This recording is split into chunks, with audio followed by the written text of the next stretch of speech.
without power, and there are flight disruptions as well. Australian Marcus Chapman and his family have been caught up in the weather in North Carolina. He hasn't seen anything like it during his 6 years living in the US. It's not just us. Locals you talk to, they've seen nothing like this for probably 25 years. Wow. And it just doesn't snow like this in the Carolinas.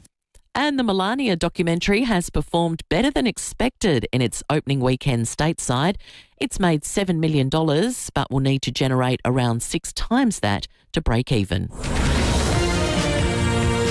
Now turning to 5AA Sport. Order a new Gliderol garage door before the end of Feb and the operator is free. T's and C's apply. And it's good morning to Tom Reina. And a very good morning to you as well, Mel. We're going to start with some tennis. Carlos Alcaraz has become the youngest man to claim the career Grand Slam. That's after dethroning Novak Djokovic in the Australian Open final at Melbourne Park. The Spanish world number one coming through 2-6, 6-2, 6-3, 7-5 to become only the 6th player in history to win all 4 majors, and he's done so at the age of just 22. Alcaraz paying tribute to his opponent post-match. Yeah, it was an honor sharing the court, practicing, playing matches in the locker, and now seeing you watching my matches. For me, it's just a privilege, and thank you very much for being here. Audio there thanks to 9. Let's go to cricket. Australia's been smashed in its third and final T20 clash against Pakistan ahead of the World Cup, losing by a whopping 111 runs in Lahore overnight. The home side made 6 for 207 with Saeem Ayub and Babar Azam both making half-centuries, while Ben de Warshuis took 2 wickets. Travis Head was rested and no one got going for the Aussies. Marcus Stoinis top scoring with 23, while Matt Short made 22. The Aussies skittled for only 96. Mohammad Nawaz taking 5 wickets. To soccer, and Manchester United's hot run of form under Michael Carrick has continued. The Red Devils securing a 94th minute winner to beat Fulham at home 3-2. Elsewhere, Manchester City was held to a 2-2 draw by Tottenham. Aston Villa was beaten 1-0 at home by Brentford, while Nottingham Forest and Crystal Palace shared the points in a 1-1 draw. And that's the 5AA Sport. Now the 5AA forecast. Plan your next cruise with an RAA travel agent. Search RAA Cruise and book your next trip today. Sunny and 29 for your Monday, sunny tomorrow 32, Wednesday sunny and 32 and 31 on Thursday. Right now it's 13 degrees on 5AA, always Adelaide. You can rent a little, you can rent a lot. Whatever you're doing, wherever you're going, you can rely on Red Spot to get you there. We're the all-Aussie family-owned car rental company in airport terminals and cities across Australia with a new fleet and 100% local Aussie service. And right now, Red Spot is giving you spot-on savings of 15% off every vehicle at every location. Book direct and save at redspot.com.au/radio. T's and C's apply. Red Sponge. I choose to get my exercise in with a side of sunrise. I choose Keaton for a home that really feels like one. We choose to start the weekend early. On Thursdays, Sometimes Wednesdays. I choose to step up, not slow down. I choose what's going to work best for me. I choose my place. I choose confidence. I choose Keaton. Ready to explore what's possible? Visit keaton.com.au. The Hospital Research Foundation Home Lottery is back for 2026 with a life-changing prize list. Win the $4 million grand prize at Henley Beach South on Seaview Road. Well, it sounds better because it's fully furnished, mortgage-free, and includes $300,000 cash. Jump in your heated pool or walk about 100 metres to the beach. It sounds good. Tickets selling now at homelottery.com.au. Does it ever? Make sure you buy your home lottery tickets early for the $1 million cash early bird prize, plus the Mercedes-Benz G-Wagon bonus prize. Plus, it's a guaranteed win for your community, supporting life-changing healthcare right here for South Australians like you. Life-changing prizes, life-changing impact. Get your tickets now at homelottery.com.au. This station endorses the Commercial Radio Codes of Practice. We are regulated by this code, which covers live hosted entertainment, news and current affairs, advertising, the promotion of gambling during live sports, Australian music quotas, and material not suitable for broadcast. The Code of Practice has been registered by the Australian Communications and Media Authority. If you'd like a copy, contact this station or download it from the Commercial Radio and Audio website at cra.au. Live from Hindmarsh Square, it's 5AA Breakfast. David Penberthy and Will Goodings. 7 after 6. Good morning to you and welcome to Monday, the 2nd of February. It's a bit cold out there, currently 13.2 degrees. A big show on the way. Do not go anywhere. Will Gooding's having the morning off. Jono Edwards in the chair. Federal Parliament set to resume. Will we have a new federal opposition leader?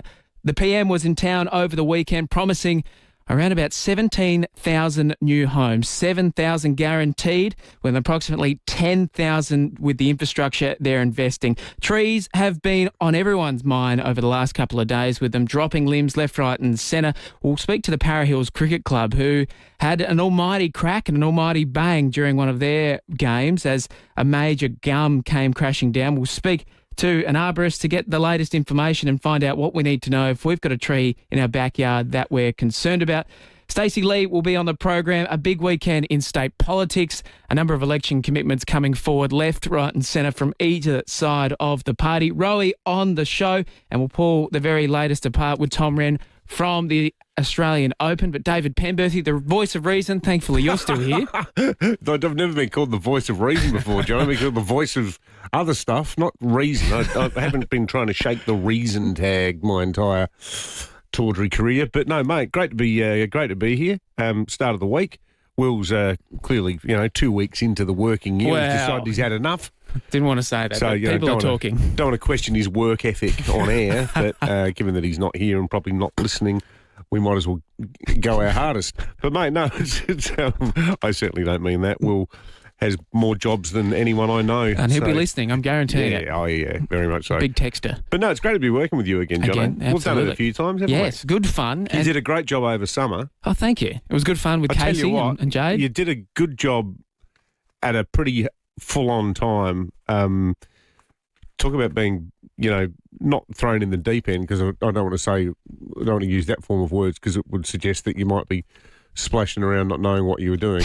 You did an excellent job covering Bondi. You're giving away the inside secrets, David, that neither of us know. No, mate. I mean, I've worked with you as a producer, I've worked with you on air, but that was just a horrible, harrowing story. And even though we just started our break and I just couldn't help myself. I was like, because normally I just switch off from everything, but I switched on that day and listened, and it was compelling radio. And the weird thing was, the week before I'd done a really light-hearted, soft interview with Kelly Sloan, the leader of the opposition in New South Wales. Who's obviously an Adelaide girl, Barossa girl, went to the same school as Ashton Hearn, Nuriupa High. And I'd done this really light, fun piece with them about how Nuriupa High is potentially the engine room of Australia's conservative female political leadership now. It's pretty weird that one little school in South Australia, a humble state school in Newry, has produced not one but two opposition leaders at the same time. Like that is weird. You sort of think Pymble Ladies College or St Peter's Girls, or one of the more Mitchell Park High, of course. Mitchell Park. What's it called now? Hamilton High. Hamilton High. No, it was Marion though, mate. Marion High. Yeah, Mitchell Park. A big rivalry. It was a bit like Saints versus PAC, only without all the money and the good cars.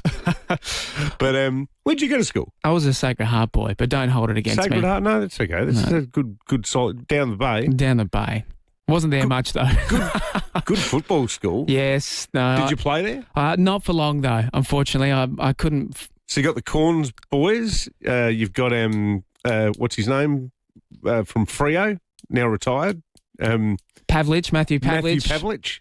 Yeah. Some big names out of Sacred Heart. Hey, big news happening in Canberra today with federal parliament set to resume. You mentioned Bondi. Well, a lot of questions over the... Seriously, this country, don't get me started. Handling of the Bondi massacre and potentially some department restructures that took place late last year and in 2024, and whether or not that led to maybe some potential slips of the intelligence system. That's set to play out. Will we have a new opposition leader? It appears that we probably will. Yeah. I got to say, I feel like sticking pins in my eyes whenever anyone says federal parliament time. Like, it just feels like this country has just gone down the toilet in record time. Like, the only thing that matters right now in terms of people's economic well-being is what happens tomorrow with the Reserve Bank. Now, if rates go up by a quarter of a point, if your mortgage is worth $500,000, you're up for another $1,000 a year, roughly. If your mortgage is $1 million, a lot of people is these days, because it's becoming the average price for houses in a lot of suburbs, even in South Australia. You've got to find an extra $1,900. Now, the government is in total denial about its role in driving up inflation. Every economist says that they've got to pull in government spending. And what's the opposition doing?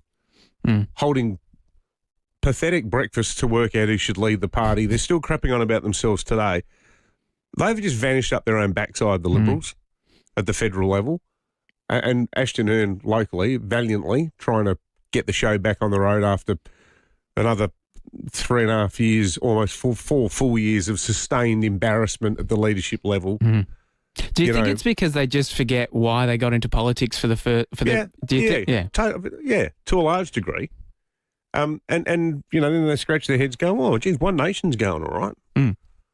Like it's actually, I spoke to that Carlos Caremba bloke last week. Carlos from Inman Valley. You know him, long time listener, long time caller to our show. He's now the One Nation state president. And he said to me, you know what's changed? People aren't embarrassed to come up to you anymore and say, I want to vote for One Nation, whereas in the past it was like your dirty little secret if you wanted to do it. Most people didn't want to do it. Now, 1 in 5 people want to do it. Like, so much of that's on the libs. Yeah, I think they've just forgotten why they got into politics, who they are, and people can see straight through it. They can see when you're not being genuine, and they can see when you're putting an act on and when you're just looking after yourself. And I think You're good 30 years younger than me, mate, almost. You got a house yet? Yes. Yeah. It cost me a lot, and this interest rate rise could affect a lot. Yeah. I think a lot of people feel that way. Well, I'm 56, so I'm starting to think about how's my super going. And like looking back now at what I paid for a house, it's laughable compared to what it would be today. Not that it makes that much difference because, we live there, all 6 of us live there. We're not about to move out, not about to sell it. But, I mean, at some point we will, and it will have gone up as an asset. But the idea is starting out now. People from a standing will never start, achieve it. They will never achieve it. It's bloody terrible. And an interesting part with the state opposition's plan to remove stamp duty on existing builds up to $1 million. It sounds good on paper, but find a house for $1 million or less. Yeah. Well, you can, but it's just you won't be able to for too much longer the way things are going. No. Hey, what's not terrible? The new Ned and Sam show. How good was that? Fantastic. Live and local from 5am. Magnificent. Hell of a lot of good feedback. There's a whole pile of texts. Where are they? Here we go. Great show, boys. I'm on the road to Mildura to a table grape get-together. That's from Maddie in North Plimpton. Another one here from Kitch. Amazing first show, boys. Lovely full moon on the way to the swimming pool this morning. A lot of people just saying how happy they are that, as you said, live and local, local voices on the radio at an ungodly hour. Kaz in Brompton. Hey, Kaz, can I just say, Kaz came to our final show of the year last year when we did it at the Central Market. She's such a generous lady. She gave me, for the kids, this set of dominoes. The kids have been going berserk playing dominoes, not just playing dominoes properly, but making the like the dominoes cascading, like making all these different patterns on the dining table. Incredible. So good old-fashioned clean fun, Kaz. Thank you for doing that. It was a lovely Christmas gesture. I'm sure there's a few people tired this morning because they would have been up all night watching the Australian Open as Carlos Alcaraz has become the youngest man to claim a career Grand Slam. History complete at Melbourne Park. 6-2, 6-3. It's a career Grand Slam for Carlos Alcaraz. It was an incredible match, taking down Novak Djokovic, and an impossible task, you could almost say, but he managed to get it done. But there was another highlight from the Australian Open last night, particularly for those of us that, like, the piss being taken out of most people. Have a listen to this. Today, Kia stands as a global leader in mobility and in shaping the future. So the boss of Kia is up doing his speech about how they sponsor the Australian Open and how excited they're happy to be here and everything. And some Aussie punter just yells out, Boring. Now, I was watching that live and roared with laughter. I love that bloke. I thought the heckling was apt. It was exquisitely timed. That speech was one of the worst speeches I've ever heard anybody make at a sporting contest. Like, we know what Kias are. We know you're the CEO of Kia. We know you want to plug your cars. But the way you do it, you give a speech going, look, Kia is just so proud of its association with the Australian Open. He did make the point that they've been sponsors of the Australian Open for like a third of its life. But using all this ham-fisted sort of cliches about, what's Kia's slogan? Energy that excites or something? I don't know. Whatever it is. Well, some person with a ponytail dreamed it up.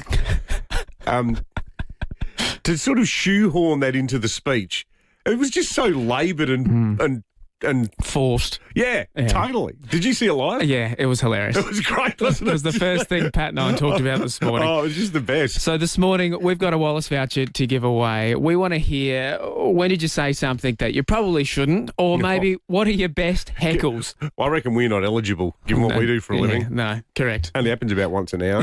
8223 0000.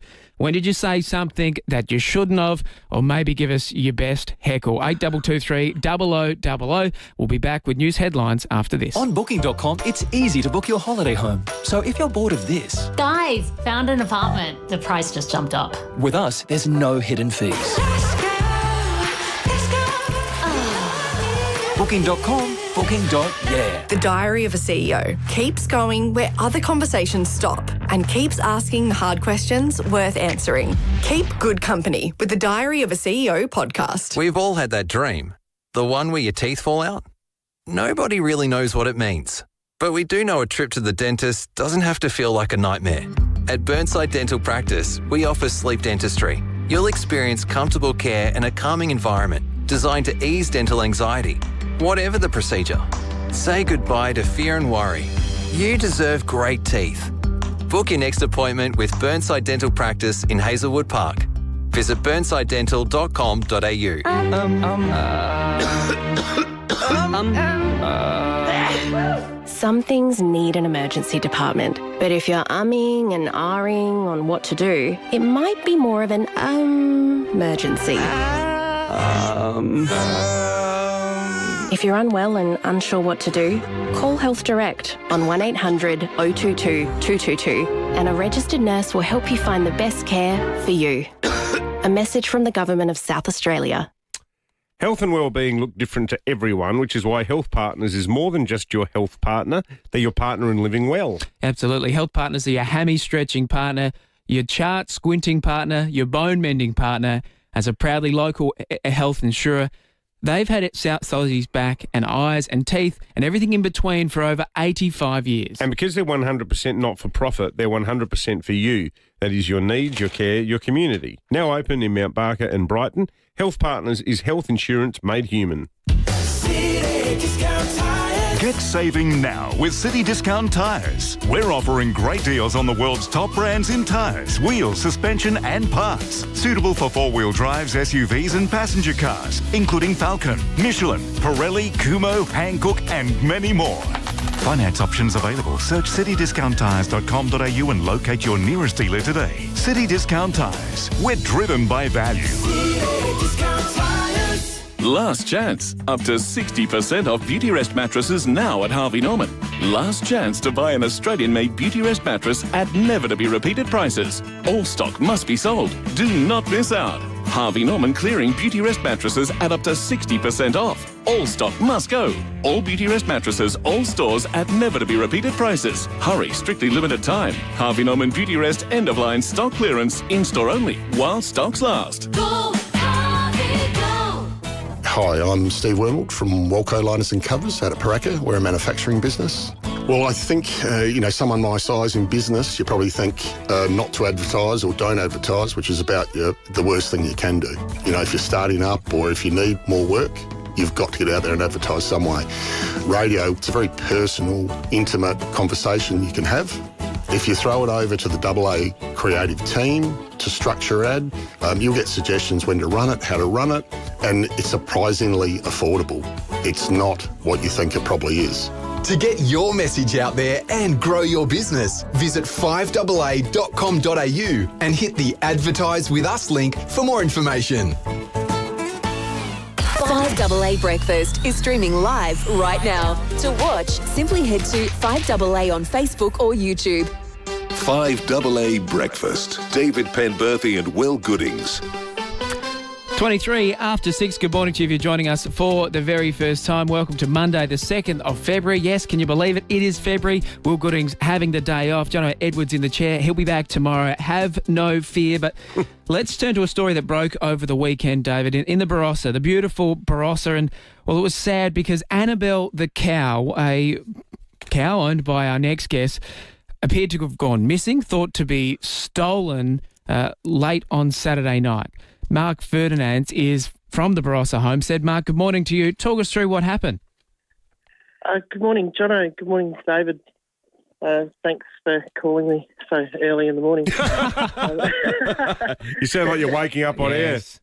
I'm actually out feeding the goats. I'm about to let the chickens out. So, it was a pretty traumatic experience, actually.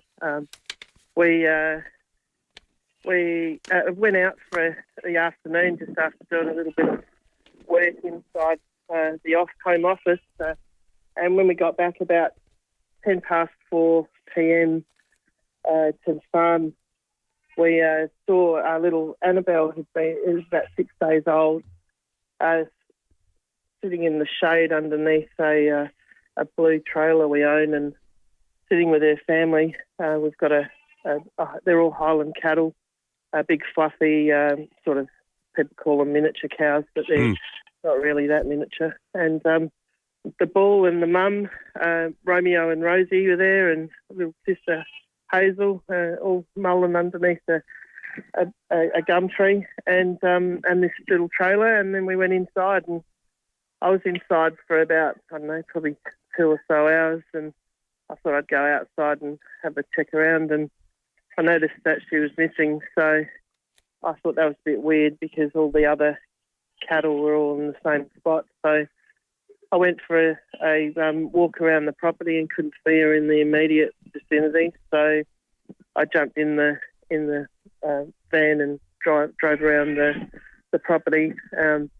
Did that a couple of times and actually went right up the back end of the property as well and took some video around the area just while I was up there and couldn't see her. I thought it was a bit strange. She was only 6 days old, and So, Mark, how long? So, when did she get returned, and how did she get returned?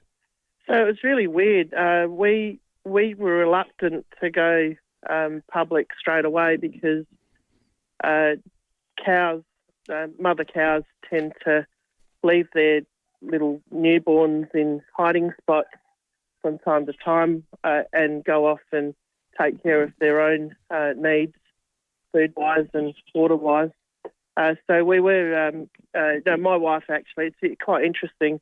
This is my first time farming. This is only a little 20-acre block out in the Barossa, just out of Nuri in Stockwell. But my missus is from a family of fifth, sixth generation farmers. Our parents have got 160 acres out at Barabba and wheat and piggery, and the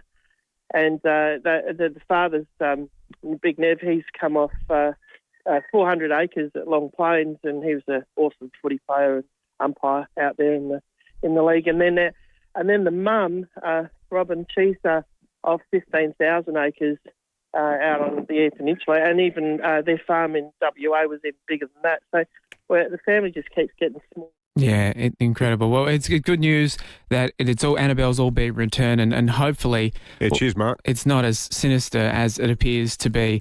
If you'd like to join the conversation, you can do so at any stage. 8223 0000. It's a top of 32 degrees today. Wednesday, tomorrow, top of 32. It's going to be a nice week, all on the tops of 30. We're taking your calls this morning on 8223 0000, though. We want to know, give us your best heckle, or maybe when did someone say the wrong thing after someone yelled out a big old boring during one of the sponsors' speeches last night at the Australian Open. Guy in Highgate, tell us your story. Morning, lads. This was back in 1972. I was doing leading, which is year 11 in today's language, and we were a theatre full of English students on a screening of Romeo and Juliet. Juliet's taken the dagger in her hand and about to stab herself in the chest, and some wag in the audience yells out, "No, not on the boobs. Save them for me." You just imagine the master going, "Who said that? Which of you boys said that?" 8223 0000. We want to hear from you. When did someone put their foot in it, or when did you hear the best heckle? Let's turn to sport. Order a new glider or garage door before the end of Feb, and the operator is free. T's and C's apply. Rennie, good morning to you. Carlos Alcaraz, the youngest Grand Slam winner in history here at Australia. How good? Yeah, he's the sixth man in history to have done it. So he's done so at age 22. An amazing achievement for him to have won all of those majors. As you say, he's now won 7 Grand Slams. So he's got a bit of catching to get Novak Djokovic. But wow, he's got 10, 12, 15 years if he goes as long as Djokovic. 4-set victory. So he's our big winner from the weekend. Him and Sinner have now won the last 9 Grand Slams between them. They're setting up a real dynasty, those two. Even though Sinner, we know, went out in the semi-finals, he's got 4 to his name. So Alcaraz is leading that race early on between those two. It was an amazing tournament for Djokovic too, wasn't it, Tom? Incredible. It does make you think, though. But he looked like he ran out of puff right at the end, didn't he? He's 38. He had the walkover in the 4th round, and then he was 2 sets to love down in the quarterfinal against Mazzetti. Is that his best opportunity? You know, the body clock's ticking. He's 124. I mean, he's the greatest of all time when you look at what he's done. But is he going to get a better chance to win a 25th and go past Margaret Court on his own? I'm not sure. You wouldn't doubt him, but it's going to be very difficult with Sinner and Alcaraz in the form they are now, and only getting better for the next 5 years at least. Other winner, obviously, Elena Rybakina. She won her 2nd Grand Slam title. Delighted for her. She was in the abyss a little bit probably 18 months ago, but has come back bigger and stronger. That's her 2nd Grand Slam title. That was a fantastic women's final, so well done to Elena Rybakina. Other winners over the weekend, Arsenal have moved a little bit further ahead in the English Premier League title race. Alex Volkanovski, for those UFC fans out there, won the featherweight title over the weekend against Diego Lopez. Dominic Solanke, highlights this morning for Tottenham. He scored an amazing scorpion kick. It was incredible acrobatics. I'll play some audio throughout the morning. Losers, the T20 World Cup starts in, a few days' time. The Aussie cricketers have been beaten by Pakistan 3-0 in their warm-up series. Got done by 111 runs, which in a T20 clash is a real pantsing. It's a lot. And the 36ers have now lost 4 out of their last 6 games. They're only 1 game clear on top. Just a few sort of little warning signs ahead of the playoffs in a few weeks' time. So not a great result, unfortunately, for the 36ers, going down by 20 points to the Southeast Melbourne Phoenix on Saturday. Good on you, Rennie. Thanks, boys.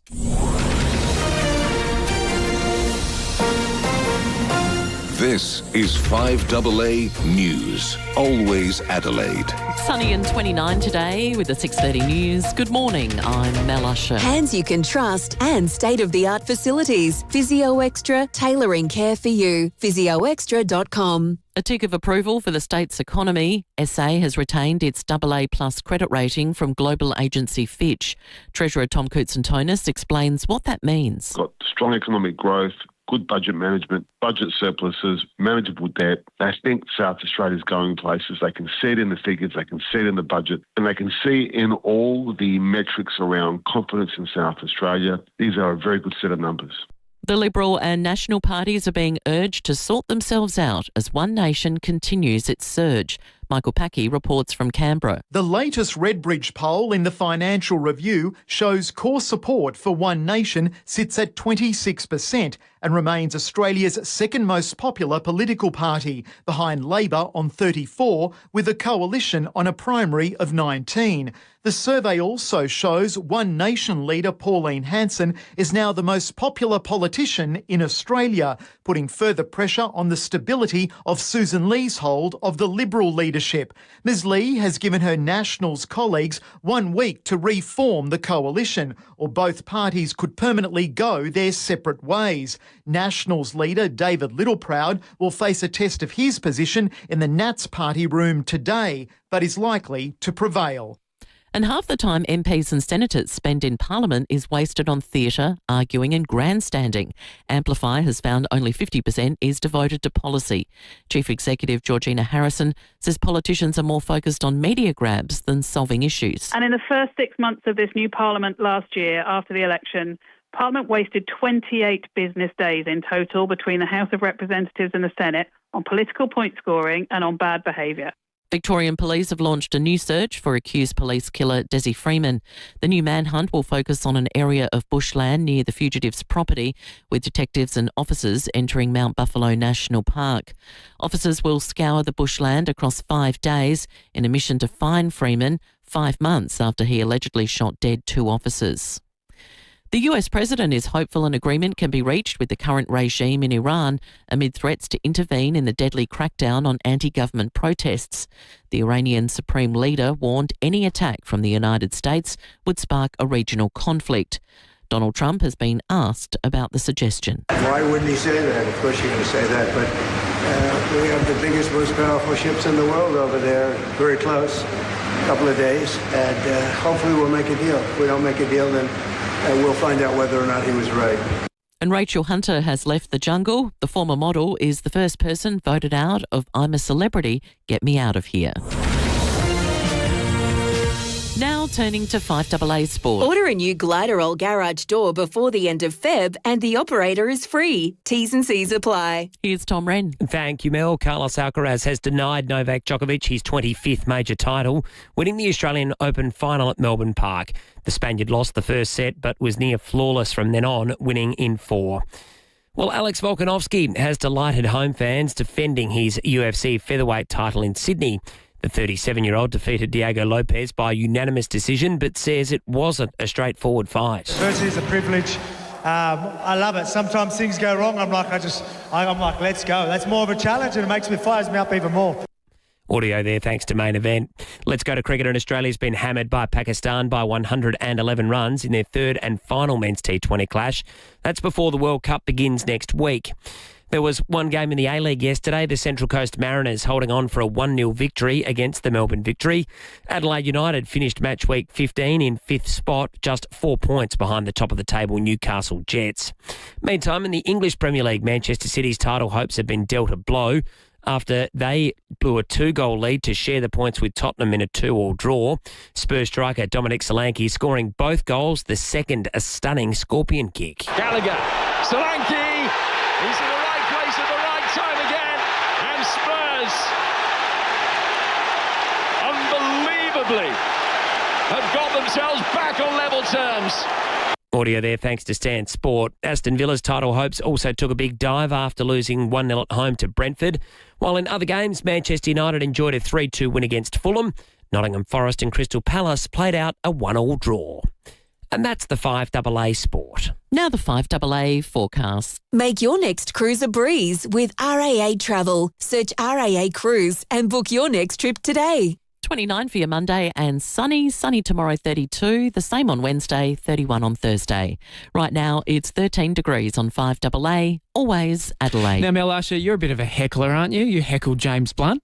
Oh, I'm an online heckler, a keyboard heckler. Yes, I did sort of, get a bit smart ass on the old keyboard, yeah.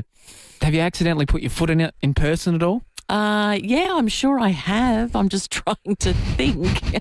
You might have put your foot in it now by asking me this question, actually. I have, Mel. I can remember last year saying what we really needed was a music show on 5AA. Oh, yeah.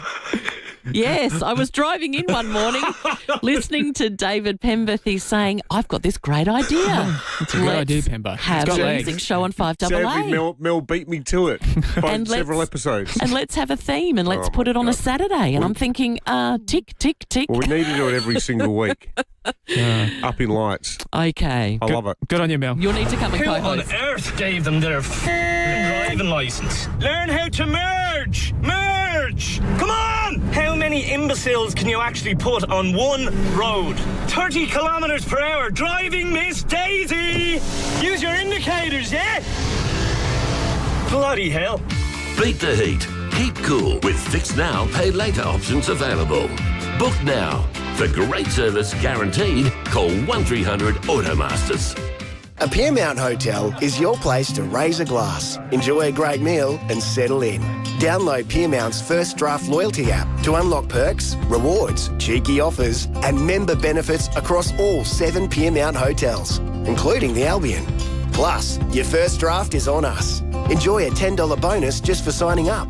One app, endless rewards for locals who love their local. Visit piermount.com.au to explore our hotels and download First Draft today. Now, you might have noticed mum or dad needing a bit more help at home, from nursing support like wound care or medication management to social support like taking loved ones shopping to events or just keeping them company. A little bit of help at home can make all the difference. When it comes to that, turn to Resthaven, South Australia's most trusted provider for over 90 years. Now, should you need them, their compassionate nurses are also highly trained in palliative care. Both my grandmas spent their final years in Resthaven and they could not have been happier or received better care. Resthaven make it easy for families to stay connected and supported at home for longer. Resthaven also offer respite cottages with planned activities for times when you can't be there or need a well-earned break. Local, award-winning, reliable Resthaven, the named SA Families Trust when independence matters. Find out more at resthaven.asn.au. You can rent a little, you can rent a lot. From Cairns to Canberra, Perth to Port Macquarie, you can rely on Red Spot to provide the perfect ride for your next holiday. We're the only Aussie family-owned and operated car rental company in airport terminals and cities all over Australia with a new fleet and 100% local Aussie service. And right now, Red Spot is giving you spot-on savings of 15% off every vehicle at every location. Book direct and save at redspot.com.au/radio. T's and C's apply. It all started in the back shed. Maybe it started early. Or late. Either way, the Olympic Industries sale means there's no need to wait.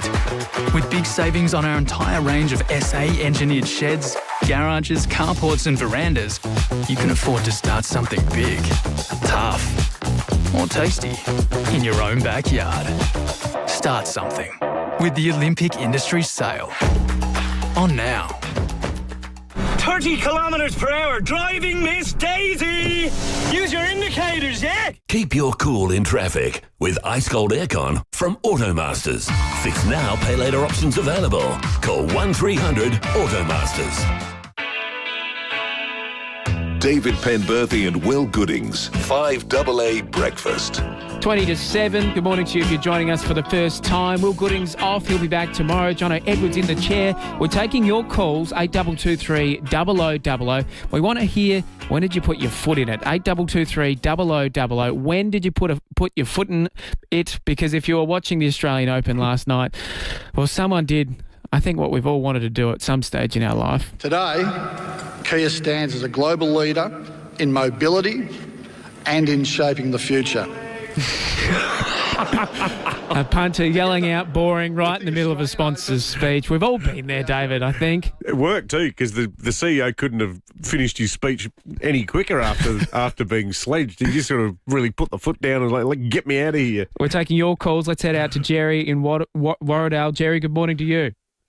Good morning, guys. It's actually funny you should say the word CEO because that's pretty much what happened. A few years back at a Christmas show, which was at a very, very posh hotel in Adelaide, which I won't name, and I won't name the business that I was working for, a very good friend of mine who was renowned for her drinking prowess decided to advocate for all of her workmates because we're getting so poorly paid. And with some help, managed to clamber up onto the bar of such posh hotel in her high heels, and raised her glass and said, who do you have to, and expletive insert here, to get a pay rise in this company? And there was a hushed silence.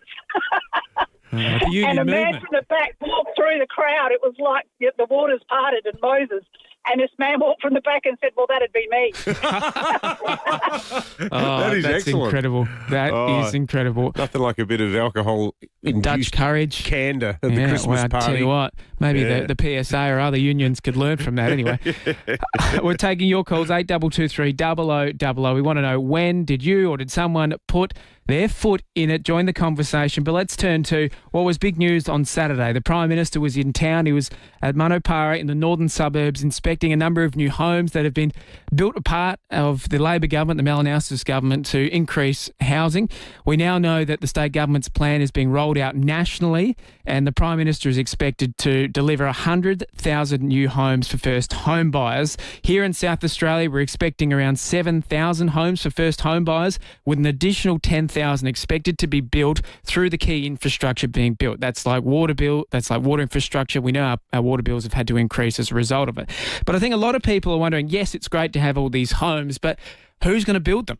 And that is certainly a question that the Master Builders Association has been asking. Will Frogley is the CEO and he joins us now. Will, good morning to you.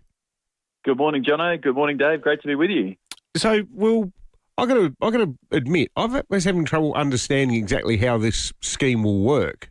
I know it's only 20 to 7, mate, and I'm not trying to outsource my job to you and get you to explain it. But it's like a loan from the feds to the state, is it not? Yeah.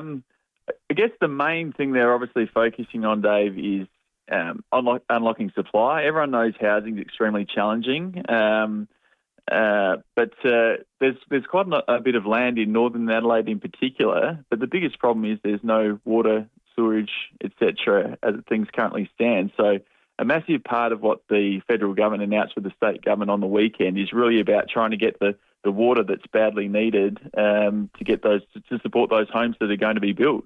There's also a number of other things in there, like expanding Playford Alive and money for urban renewal projects. But the actual full details, I think, are still to come.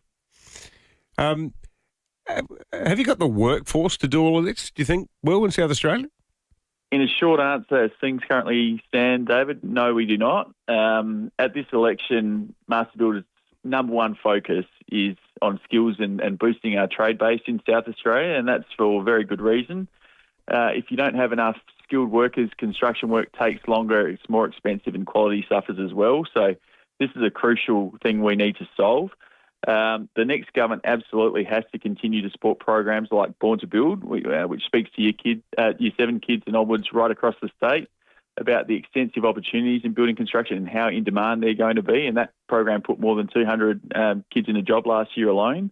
But where we think there is a massive, massive opportunity is related to what we call mature age apprentices, those who are 21 and over.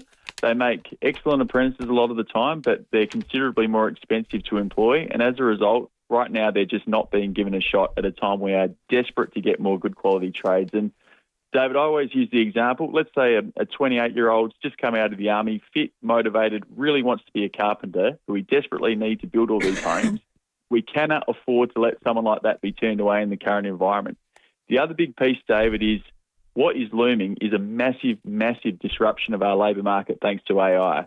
That information industry, so to speak, experts are calling it an employment ice age that's going to come with a massive spike in unemployment.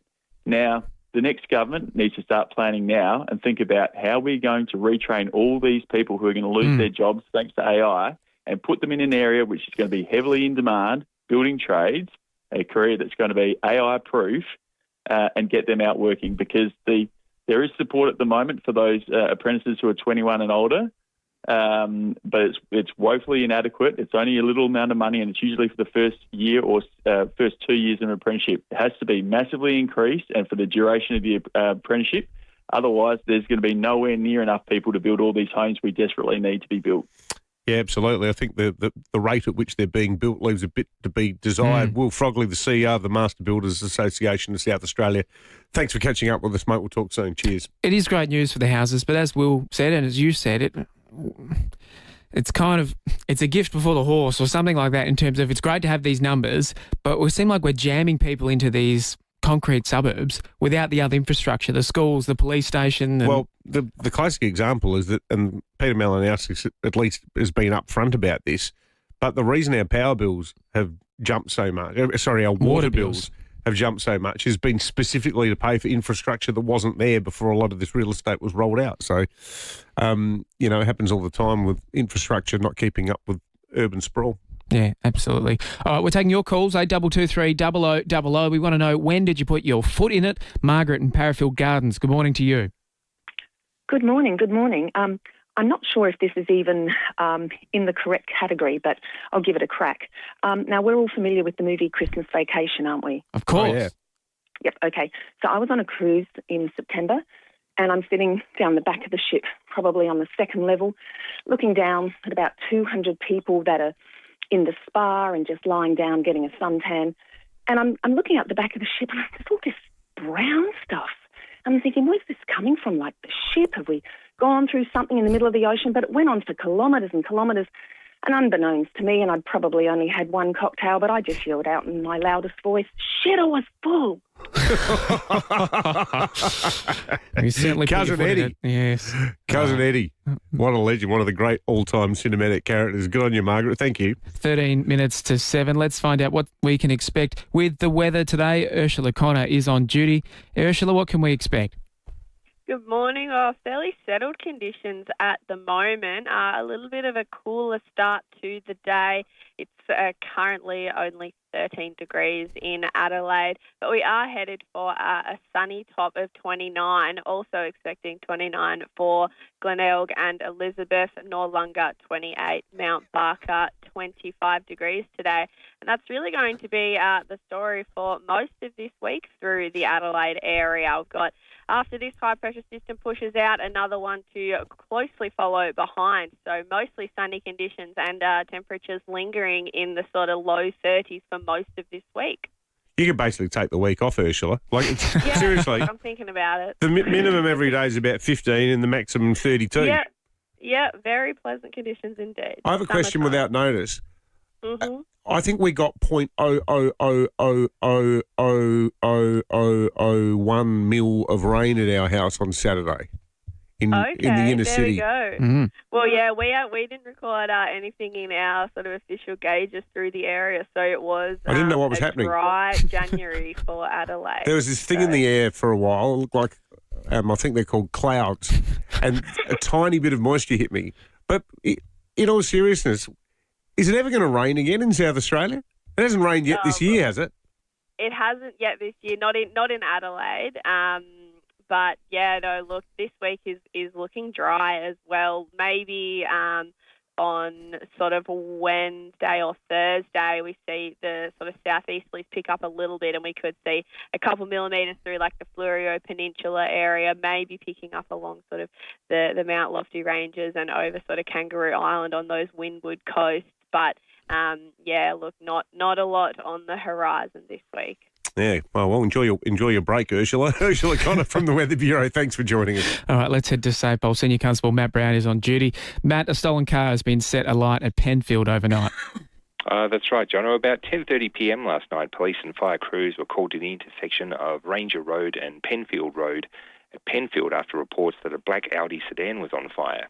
Now, MFS crews extinguished the blaze, which caused extensive damage to the vehicle, and checks revealed the Audi had been stolen from a Paralawi address a few hours earlier. So anyone who may have witnessed the incident is asked to call Crime Stoppers on 1800 333 000. Bit of action down at Aldinga, Matt, with 4 teenagers arrested. What were they up to? That's right, David. Up to no good, unfortunately. About 11:20 p.m. last night, police responded to reports of a break-in at a business on Beach Road at Christie's Beach. It was found that another 2 businesses had also been broken into, and CCTV footage showed that 4 boys had smashed one of the doors with a rock before entering the businesses and stealing items. And further investigations led police to an address in Aldinga Beach where 4 boys were arrested, and they've all been charged with serious criminal trespass, theft and breaching bail. And bail has been refused, so they'll be in the Christie's Beach Youth Court this morning. So some good work there by patrols down south. Yeah, and finally, a man has been arrested in Victoria over a car fraud. Yeah, this one's a bit of an interesting story, Jono. A man wanted by police for fraud and deception offences around Australia has been arrested in Victoria, with investigators in SA looking to speak to South Australian residents who may have been a victim of the man's offending. Now, the 56-year-old Victorian man allegedly made false documents and defrauded victims out of thousands of dollars after they responded to online advertisements for vintage and collectible cars, such as the Holden Monaros and Tiranas. Now, the offending is believed to have started around 2019 to 2020. And the suspect lured prospective buyers into paying deposits for the cars online. And then the communication with the buyer ceased after the money was transferred into a bank account nominated by the suspect. So the man was arrested in Victoria on Thursday, the 29th of January, but it's believed there's dozens of victims across Australia, with at least 4 people in South Australia falling victim to the scam last year. So anyone who's been a victim of this or other similar scams is urged to contact Crime Stoppers or their local police station and make a report. There's no shame in reporting these instances of crime. We just need to put these people behind bars for a long time. Yeah, there's plenty of them out there. Good on you, Matt. Senior Constable Matt Brown from SAPOL. All right, let's check traffic while I figure out what gift before the horse means. Morning, boys. Couple of things to look out for this morning. Level crossing fault at Birkenhead, Elder Road near Stirling Street. We are slow for works at Mile End, South Road near Henley Beach Road, and starting to get busy at Flinders Park for works Grange Road near Findon Road. Cameras McGill Road, McGill, and Pentfold Road at Wattle Park. Every minute of every day, a child is admitted to hospital. Help make it a happier place with a $30 donation to the Starlight Foundation every month. Donate today at starlight.org.au. Adelaide's most accurate traffic on 5AA. Find one on the train. Find one at the Oval. Find one at the shopping centre. Find one in a heartbeat. Thanks to new legislation, there are now even more automated external defibrillators across SA. In an emergency, call 000 to be directed to your nearest AED. Visit sahealth.sa.gov.au/AEDs. A message from the Government of South Australia. Some of the most important work happens quietly. For more than 4 decades, Nature Foundation has been conserving and restoring South Australian landscapes, protecting native plants and wildlife so they survive long into the future. If this sounds worth protecting, it is.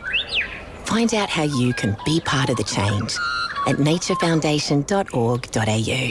Now, breaking news, chai latte and the chocolate brownie is good for you. Maybe not when it comes to calories, but it's good for the soul. Cafe Hoppability in Fullerton is operated by Holistic Care SA and provides meaningful and rewarding jobs for keen workers who live with a disability. If you're in the Fullerton area, make Cafe Hoppability your go-to cafe for breakfast, brunch or lunch. It's an amazing spot. They also do catering for corporate lunches and functions. It's a great option for all the local businesses in the east.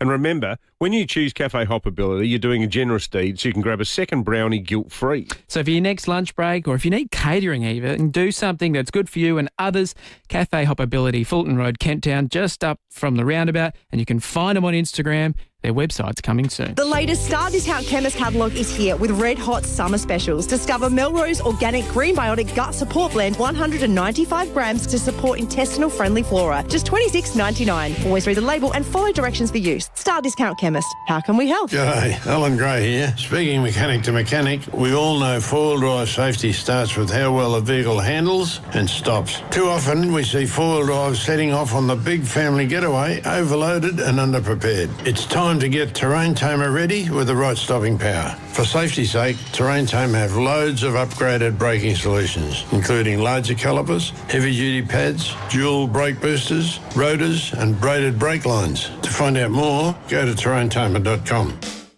5AA Breakfast. David Penberthy and Will Goodings. 5 to 7. I'm sure everyone across South Australia over the last week have looked at a big gum tree or a tree in their backyard and had a bit of concern because they've been falling left, right and centre, David. When we did the show, what was it, Thursday morning, I came in and straight out of the 6 o'clock news, I just said to Will, and he was totally nonplussed by it because down at Grange, Henley Way, there was nothing going on. That night in the inner south and northeast, it was blowing an absolute gale. And yesterday, with a little home chainsaw, I chopped up enough branches off the ground to fill up 2 green bins. I pay extra to get a second green bin for all the gardening that I do. 2 bins, and there's still more to put in there. And, just you couldn't see the lawn for leaves and gum nuts. It was ridiculous. Nothing more liberating than using a chainsaw without safety equipment, as I'm sure you were doing, David, like each and every one of us do. Well, across the weekend, a number of cricket games happening. And, well, at Para Hills, there was an almighty crack and an almighty bang as a massive gum came crashing down. Tyson Rawlings is the president of the Para Hills Cricket Club. Tyson, talk us through what happened. Yeah, it was quite interesting, actually. We live stream our games, and it just happened to be right in the vision of our live stream, just after the tea break. A huge branch of a gum tree came down. Fortunately, it wasn't on the playing field, but it was relatively close to our sight screen. So, luckily, we didn't have anyone operating sight screens at the time because, it would have been a near miss. But fortunately, there was no one around. But I haven't seen anything like that in my time playing cricket. Seeing a big branch like that come down. I've had a few small ones that I've seen over my time, but that was by far the biggest. How big, if it had hit someone, would it have cleaned them up, do you think, Tyson, like it was that big? I would have caused at least serious injuries. Yeah. I think, I can't remember where it was. I reckon it might have been in Victoria over the last 3 or 4 weeks. There was a tree that came down while someone was watching cricket and they passed away.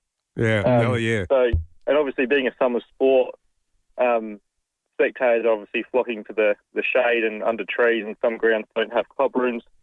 So people rely on the trees for shade. So at this time of year, it's quite concerning that we're seeing lots of branches fall down. Yeah, absolutely.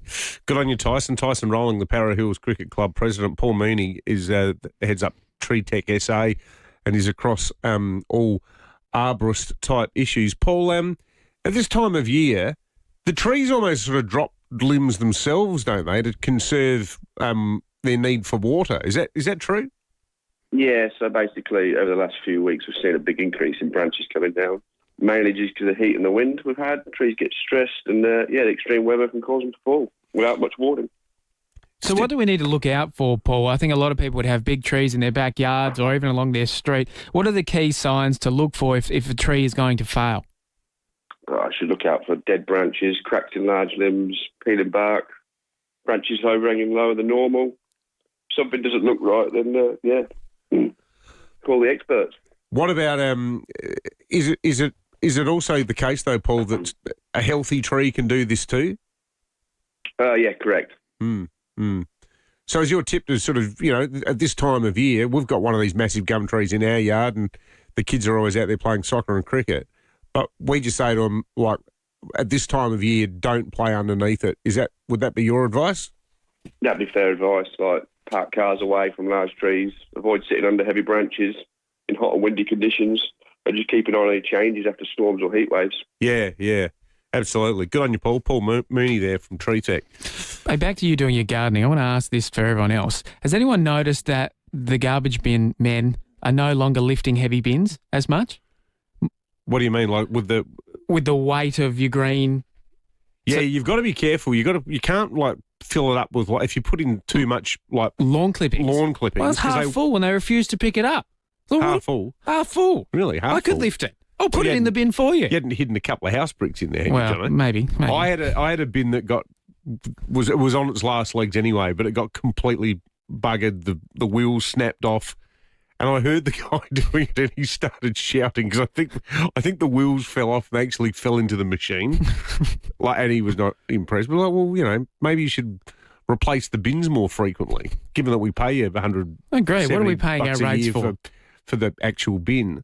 But I haven't heard them not picking up a half bin. Well, it was a month. Now, I love gardening, David. You know this. Yeah, I mow my lawn pretty much every day or even second day. You go out there with like toenail scissors because a single blade out of You better believe it. Position. I didn't empty my bin for a month. West Torrens, what are you doing? 5AA Breakfast is streaming live right now. To watch, simply head to 5AA on Facebook or YouTube.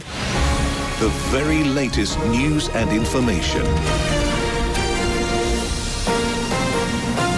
This is 5AA News. Always Adelaide. Sunny and 29 today with the 7 o'clock news. Good morning, I'm Mel Usher. Injured or living with chronic pain? Book an appointment at Physio Extra today. 6 locations. physioextra.com. 4 youths, the youngest just 13, have been charged over a string of shop break-ins down south. 3 premises on Beach Road at Christie's Beach were targeted overnight. Senior Constable Matt Brown says it's alleged they smashed a door with a rock before entering and stealing items. Further investigations led police to an address in Aldinga Beach where 4 boys were arrested, and they've all been charged with serious criminal trespass, theft and breaching bail, and bail has been refused, so they'll be in the Christie's Beach Youth Court this morning. A stolen Audi has been torched in the northern suburbs. It was found alight last night at the intersection of Ranger Road and Penfield Road at Penfield. It was taken from an address at Paralowie a few hours earlier. A thumbs up for SA's economy, Fitch reaffirming our AA+ credit rating. Treasurer Tom Koutsantonis says it's important to get the global agency's tick of approval. Any business looking at investing in South Australia, one of the first things they check is the government's credit rating. If the government's credit rating is high, strong and stable, that means it's a stable place to invest. Liberal Senator Andrew Bragg believes opposition leader Susan Lee will still be in the role at the end of the sitting fortnight. Politicians return to Canberra today, with Ms Lee under pressure to hold on to the Liberals' top job. Nationals leader David Littleproud will face a contest for his job. Senator Bragg hesitant to give Ms Lee his full support though. I'm just trying to focus on what I can control, which is to actually do policy work, and I think the Australian people want us to be focused on holding this bad government to account and developing an alternative set of ideas and policies. And I think people are sort of a bit over days of our lives. The latest Redbridge poll shows One Nation leader Pauline Hanson is the most popular politician in Australia. Police are expanding their search for alleged killer Desi Freeman in a remote area of the high country in Victoria, nearly 6 months after he fled into thick bushland. Over 100 police and volunteers, drones and dogs will again descend on Mount Buffalo National Park, where they're expected to spend up to 5 days searching a new area. Retired police officer Ian Veach says it's a needle in a haystack search. What's come from the community, plus all the police intelligence, that there's areas that they may have had intel that there's been gunshots, as has been reported, or items located by bushwalkers, and that they've got to go back and clear those areas. The US President says they'll have more to say about possible body cams for ICE agents. Demonstrations have been held across all states following recent deaths involving the federal immigration agents. Donald Trump has been asked about the suggestion the agents should have similar monitoring to police. We'll be talking about that in the near future, okay? But you saw my note that I put out yesterday. That was I think it was pretty conclusive. Look, we stopped crime in our country and the border is the best it's ever been. Now turning to 5AA Sport. Order a new Gliderol garage door before the end of Feb and the operator is free. T's and C's apply. It's over to Tom Wren. Thank you, Mel. Carlos Alcaraz has created history overnight, becoming the youngest men's player in history to win all 4 majors. Doing so at the age of just 22 after he won the Australian Open final against Novak Djokovic in 4 sets. History complete at Melbourne Park. 6-2, 6-3. It's a career Grand Slam for Carlos Alcaraz. Audio there thanks to 9. Australia has been thumped in its final warm-up T20 clash by Pakistan in Lahore, losing by a whopping 111 runs. The visitors have plenty of work to do after losing that series 3-0. Meantime, Pakistan has indicated it will boycott its group stage match against India in the T20 World Cup starting this week. Let's go to golf. A blow for the Adelaide Live event with Phil Mickelson withdrawing. Australia's women's rugby 7 side in Singapore. The Aussie men's side finished 5th. And that's the 5AA Sport. Now checking 5AA traffic. Morning there. Roads aren't looking too bad this morning. We're currently accident and breakdown free, so that is a good start. Do have a level crossing fault to look out for Birkenhead, Elder Road near Stirling Street. Works at Brookler Park are always slow this time of the morning. Henley Beach Road near Holbrooks Road and starting to get busy. Marion Road, Marion. Camera, Osmond Terrace, Norwood. Is your child ready for a good start? Amazing growing minds are never too young to start learning. Book a tour with your local lenders in early learning. Search Good Start. Adelaide's most accurate traffic on 5AA. Now the 5AA weather. Plan your next cruise with an RAA travel agent. Search RAA Cruise and book your next trip today. Sunny and 29 today, sunny tomorrow 32, the same on Wednesday, 31 on Thursday. Right now it's 13 degrees on 5AA, always Adelaide. The news news that matter to South Australia. Always Adelaide. This is 5AA.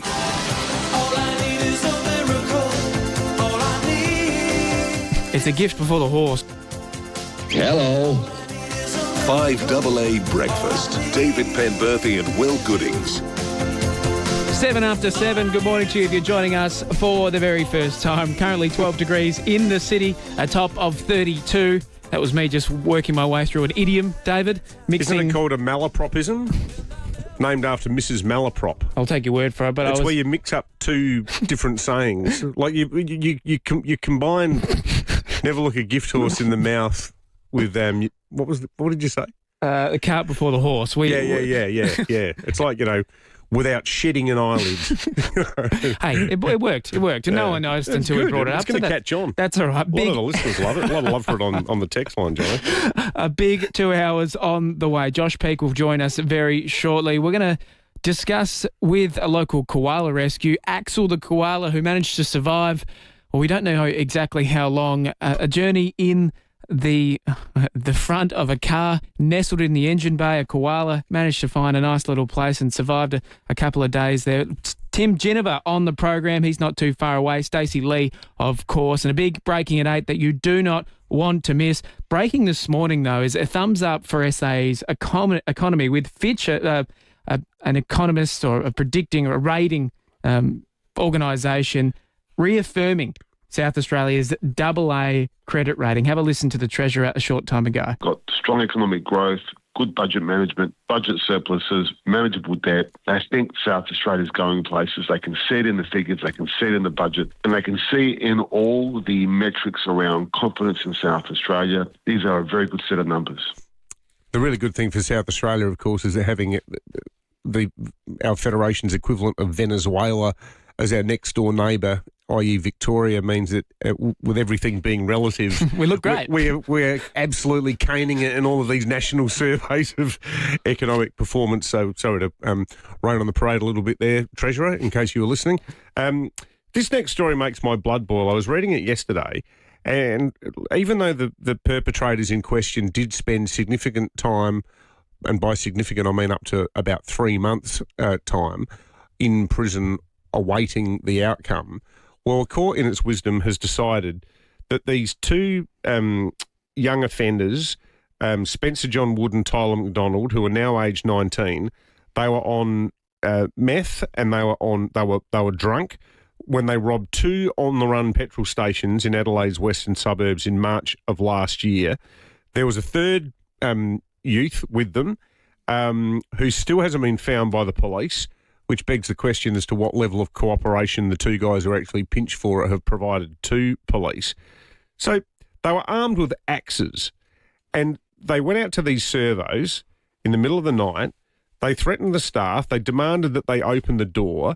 Then they barged in there with axes. They threatened them, and then they stole all of the cash that was in the till. Now, since then, one of the young men who was working there doing the late shift in one of these servos, he told the court that he's so traumatised from this that he's now struggling to work. It's done him immense financial hardship. He's lost his confidence. He's a nervous wreck.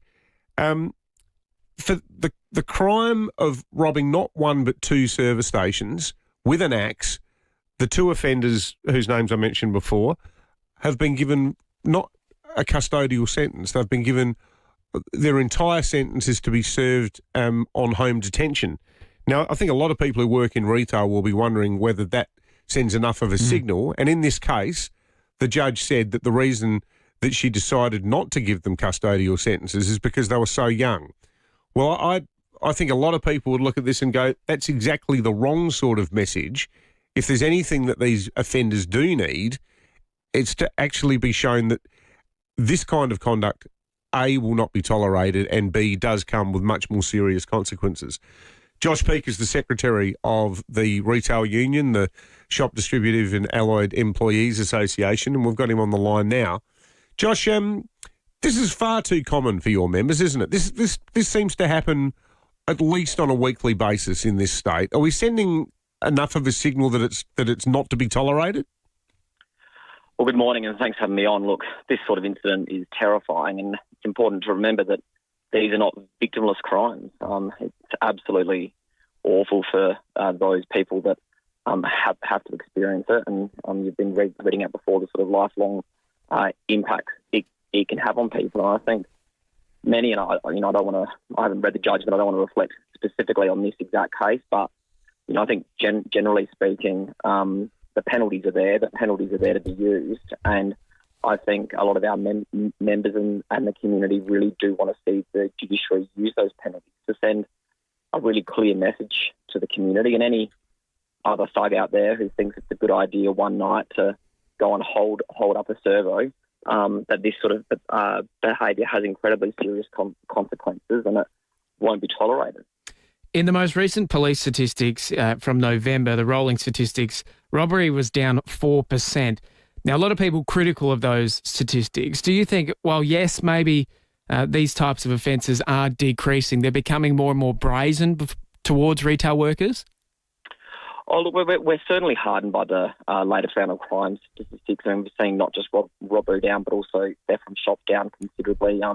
We've been engaged in a concerted effort with the South Australian Police and the state government to really tackle this type of crime, and that's pleasing. But we do have ongoing concerns about how exposed and dangerous late night retail, whether it's service stations or bottle shops, are, and people working alone with easy access does cause problems, and we do see a lot of offenders deciding now to target these types of establishments because they are seen as a soft target, and we've got really a really significant report out about this, about things that can be done, particularly around target hardening, making those actual workplaces safer so that people always have somewhere safe to go, to make sure that it doesn't matter what the retail establishment is or what the workplace is. People deserve a safe workplace, and they don't deserve to go to work wondering if this is going to happen for them tonight.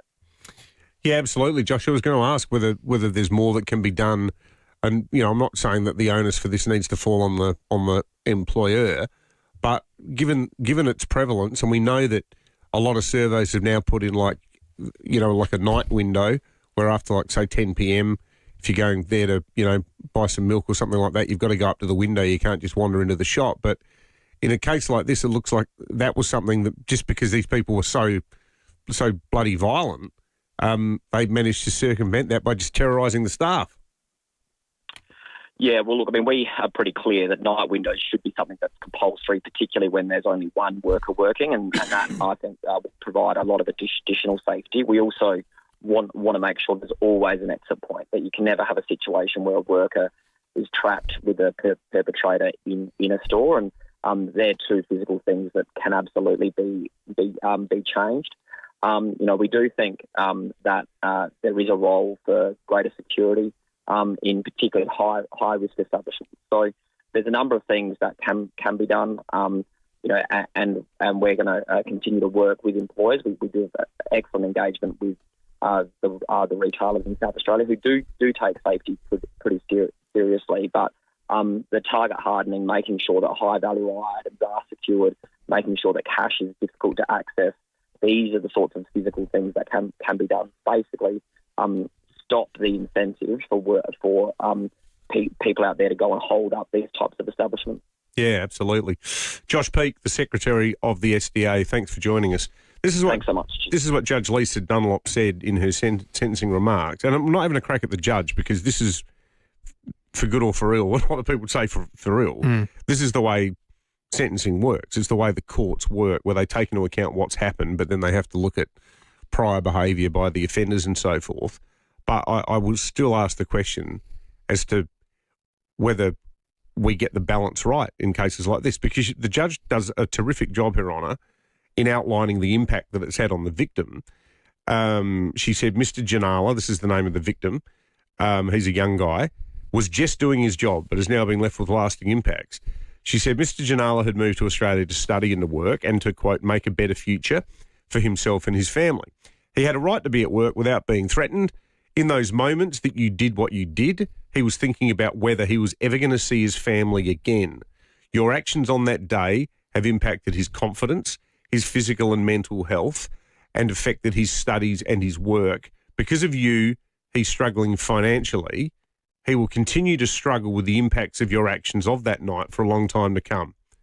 And yet... 100%. But then Judge Dunlop said Wood and McDonald's young age and limited history of involvement in the criminal justice system was considered when sentencing them to home detention. I don't see how that first set of excellent remarks sits comfortably with the conclusion that's drawn. No. And I think this is the all too common sight that we're seeing every day coming from courts. Well... And people are sick of it. The message it sends is that the ultimate penalty for running around threatening to kill people with an axe in the middle of the night is a couple of years sitting around in the comfort of your home on home detention. Disgusting. All right, let's check traffic and we'll come back with more. Morning there. Roads are looking pretty good this morning. Quite light traffic, which is nice. And we are accident breakdown free, so no hassle so far, which is good. Touchwood.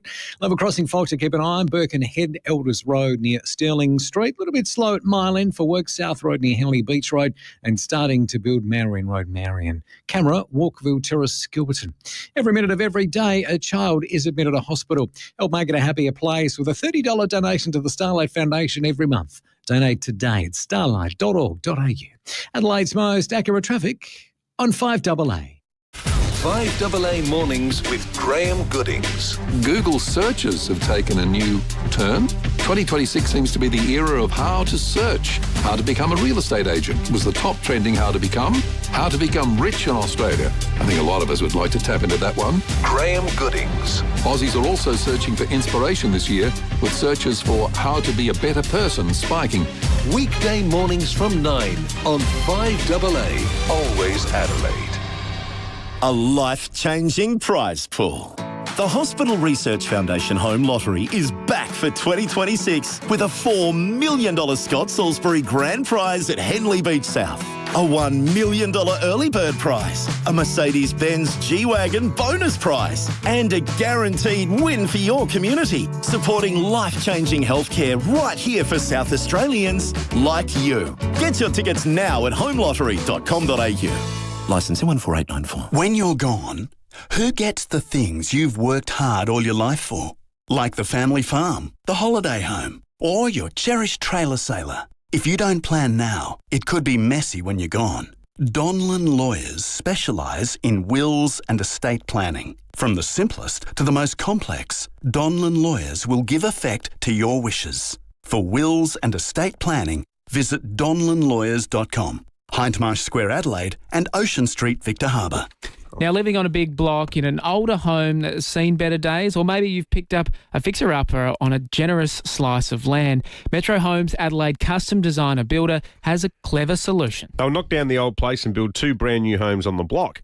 You sell one, move where you want, and keep the other as an investment. It's downsizing and building your future, all in the one smart move. And the best part, Metro takes care of the whole lot. Design, planning, council approvals, the works. They make it easy because they've done it all before. So if you're ready to unlock the potential in your property without the stress, go Metro. Visit metrohomesa.com.au. If your solar system's been up there for 10 or 15 years, it's probably more than paid for itself. But the truth is, it's not performing like it used to. Now's the perfect time to upgrade with NRG Solar. Today's panels are twice as efficient at a fraction of the cost, and most families see payback in just a few years. Solar and battery rebates make solar more affordable than ever. Get in touch with us at NRG Solar for zero power bills and total peace of mind. Visit nrgsolar.com.au. Summer's here. Time to get your new Woolco pool blanket. Made from quality materials, a Woolco pool blanket will keep your pool clean, warm and reduce evaporation. Uncover the savings now. Visit woolco.com.au. Some swear jars collect coins.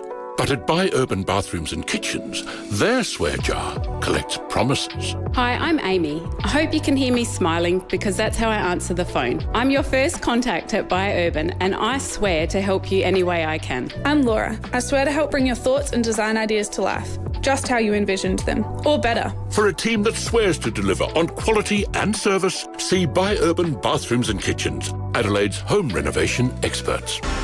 Rosanna Mangiarelli here from 7 News. Join me and Will Goodings for Adelaide's leading news hour, 7 News, tonight at 6 o'clock. David Penberthy and Will Goodings. 5AA Breakfast. 22 after 7. It's said to be a magnificent day today. 32 degrees, around the 30s for the entire week. I know, it's going to be magnificent. David, we're getting a mountain of texts coming through on our last chat with Josh Peake. Yeah, I'm just trying to work out which of them we can read out because we are not in the business of committing contempt of court here. As I said, none of this was a criticism of the judge, but a polite thinking out loud about whether we get the balance right with the way the system works, judging the impact of crimes against the prior behaviour of the people who commit it. And this is where I think the point a lot of people would make is that there's certain forms of behaviour that are so serious where it doesn't really matter if you've done it before or not. Yeah. And I reckon running around threatening people with an axe falls into that category. It's like, I mean, if you kill someone, you can't turn around and go, I've never done it before. Mm. Well, apparently you can, actually. You can, because it does make a difference. Rob, our good mate, Rob says, yeah, home detention, sitting comfortably on the couch together playing violent video games, that'll teach them. Someone here just says, what would happen if these people did something like this in Singapore? Andrew says the crime rate might be down, but there's been an increase in youth court cases for bail breaches. Indeed, there has. Max says, I would have thought the union rep could have gone harder at retail crime statistics, etc. Maybe there's an election coming. A little bit of a connection. Quite justified there, Max. All right. And Steph says, shocking sentencing. Contrary to what the Chief Justice was suggesting when he came on last week. Good on you, Steph. Community sentiment not reflecting what the judge has done. Let's change tack because a lucky koala, well, he's had a pretty magnificent escape. Axel, well, he was sitting in the middle of the road in the Adelaide Hills when unfortunately he was picked up by a car, but then he's found himself trapped underneath the number plate near the radiator. Mish Simpson is from Southern Koala Rescue. Mish, you were able to rescue the young fella. Talk us through. It was a pretty interesting sight.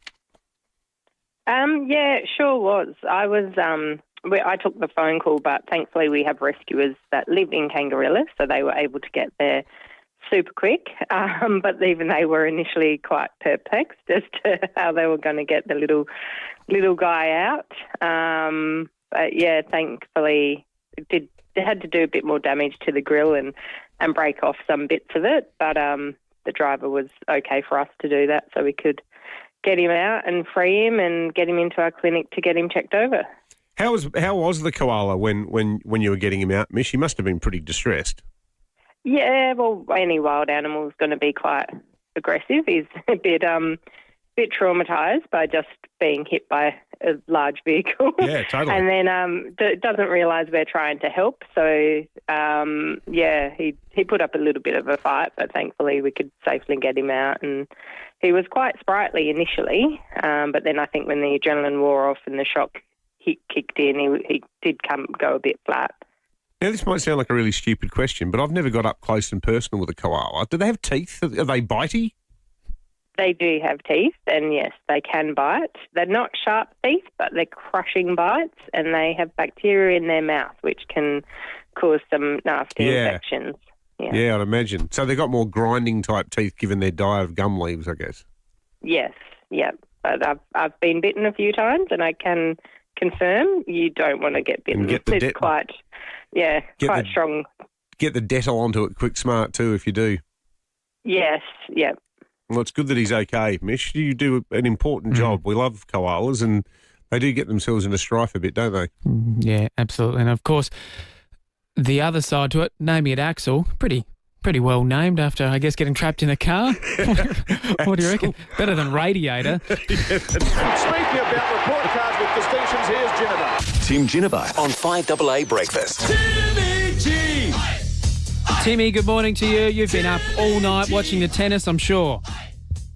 Yes, exactly that, Jono. And yes, welcome to Monday morning. And I've got to say, it was a pretty good weekend. Unfortunately, our men's doubles went down after our mixed doubles did win on the Friday. But we saw the women's final Saturday, and then we saw the men's final. And I've got to say, the women's final, it was a very good win by Rybakina, but I thought Sabalenka, as a player, probably almost played herself out of it. She was so frustrated with her own errors that she was just forever gesturing on, and I thought body language-wise, that would have gave the opposition confidence to say, well, they're not handling it that well. And it was so obvious. And every time she did a mistake, she was looking at the box and complaining. And I was like, gee, you're talking yourself out of this one, mate, I reckon. So, yeah, in the end, I thought Rabakina just had to cool her head and finished off the game. But it did raise, it was interesting, Craig Tiley raised the Australian Open boss. He actually raised the point of, should they play 5 sets? Now, it's always been an argument about same money, same amount of tennis, but his argument or his direction on it is that he just wants to see more of the women play in Grand Slams. And it's a good one. I think it would bring some other players actually maybe into the mix, because I think Serena Williams dominated for a long time and on power. Yeah. Now, this would bring another element to it of endurance. Yeah. And I think that that could really change things. I think it's a valid point to make in the current context of salary parity, though, Tim. I mean, why should you get paid the same amount if you're playing half the amount of time? I think it's one of the long-running arguments, and it's probably the only time you have that argument in women's sport is that, they're getting paid the same as men, because that doesn't happen in any other field of sport. So I think that's probably where it comes from. But I think a few of the women on the circuit would be saying, yeah, actually extend that out to 5, and my fitness level probably brings me back into play. So what do you think of the men's final? What do you think of the men's final last night? Apart from the game, how good was the speech by the CEO of Kia?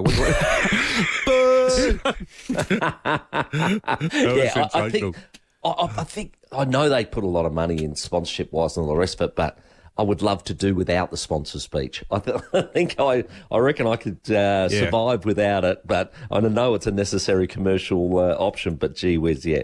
No, I'd probably give that one a miss, but Alcaraz is just showing how good he is, and I thought Djokovic's semi-final was just mind-blowing. That was such a good game against Sinner, and it might have just taken a bit out of the 38-year-old's legs, but Alcaraz a worthy winner. But we're just at that time now, boys, where it's time to make predictions about where your AFL team's going to finish. A month ago. Here we go.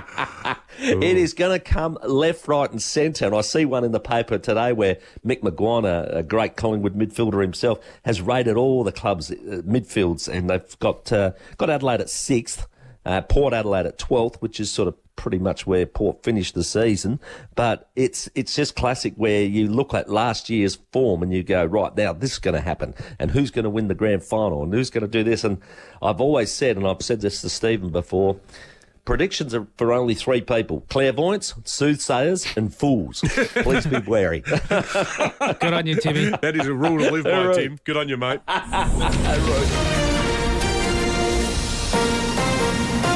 This is 5AA News. Always Adelaide. Sunny and 29 today with the 7:30 news. Good morning, I'm Mel Usher. Hands you can trust and state-of-the-art facilities. Physio Extra, tailoring care for you. PhysioExtra.com. 4 boys aged 13, 14 and 15 will front court today, charged with serious criminal trespass, theft and breaching bail. It follows a string of alleged shop break-ins. Senior Constable Matt Brown says the first alarm was raised on Beach Road at Christie's Beach shortly after 11 last night. It's found that another 2 businesses had also been broken into, and CCTV footage showed that 4 boys had smashed one of the doors with a rock before entering the businesses and stealing items. We're looking at fairly settled weather conditions across Adelaide this week. It'll be sunny and around 30 degrees. And despite a few drops falling on Saturday, Ursula Connor from the Bureau says there's been no recorded rain. This week is looking dry as well. Maybe on sort of Wednesday or Thursday we see the sort of southeasterlies pick up a little bit, and we could see a couple millimetres through like the Fleurieu Peninsula area, maybe picking up along sort of the Mount Lofty Ranges and over sort of Kangaroo Island on those windward coasts. SA's credit rating is holding steady at AA+ with Fitch. Treasurer Tom Coutson-Tonis has welcomed the latest update. He says we rank highly with all 3 global agencies. Standard & Poor's and Moody's both have us at the second highest ratings possible. So they are good numbers, AA+. And they also say the same things as Fitch, that South Australia's got a stable outlook budget surpluses across the forward estimates, manageable debt, good, strong budget economic management. A second woman has come forward alleging she was sent to the UK by Jeffrey Epstein to meet with Prince Andrew.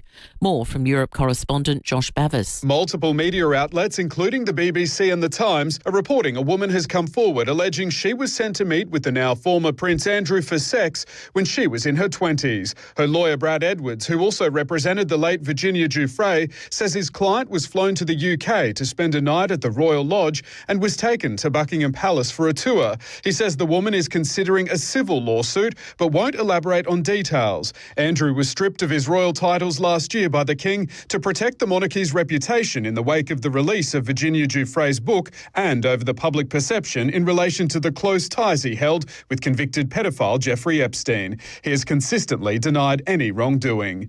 And the Grammy Awards will be held in Los Angeles today. 3 Australian acts are up for gramophones, including Amel and the Sniffers.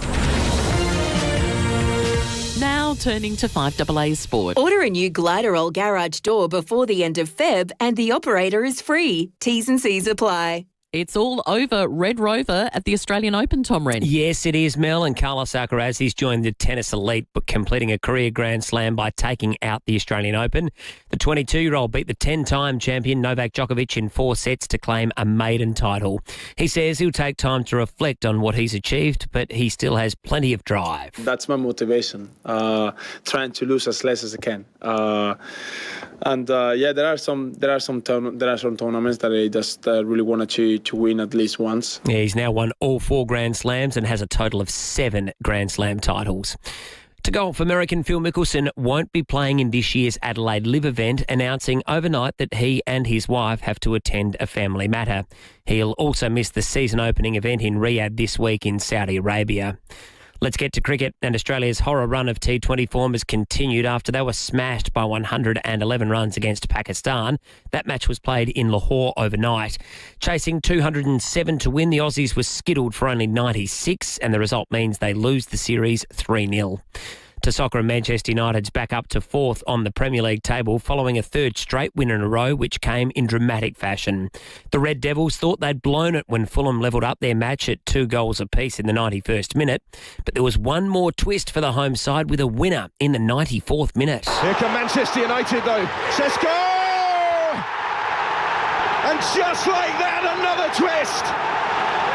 Fulham barely had chance to celebrate and they're behind again. Yeah, incredible staff audio thanks to Stan Sport. In other matches, Tottenham came from 2 goals down to share the points with Manchester City at 2-2.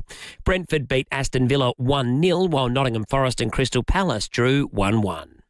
And that's the 5AA Sport. Now checking 5AA traffic. Morning there. Roads aren't looking too bad for a back-to-work Monday, which is great. Quite light traffic. Do have a level crossing fault to look out for Birkenhead, Elders Road near Stirling Strip. A quick look at the map. No great dramas there.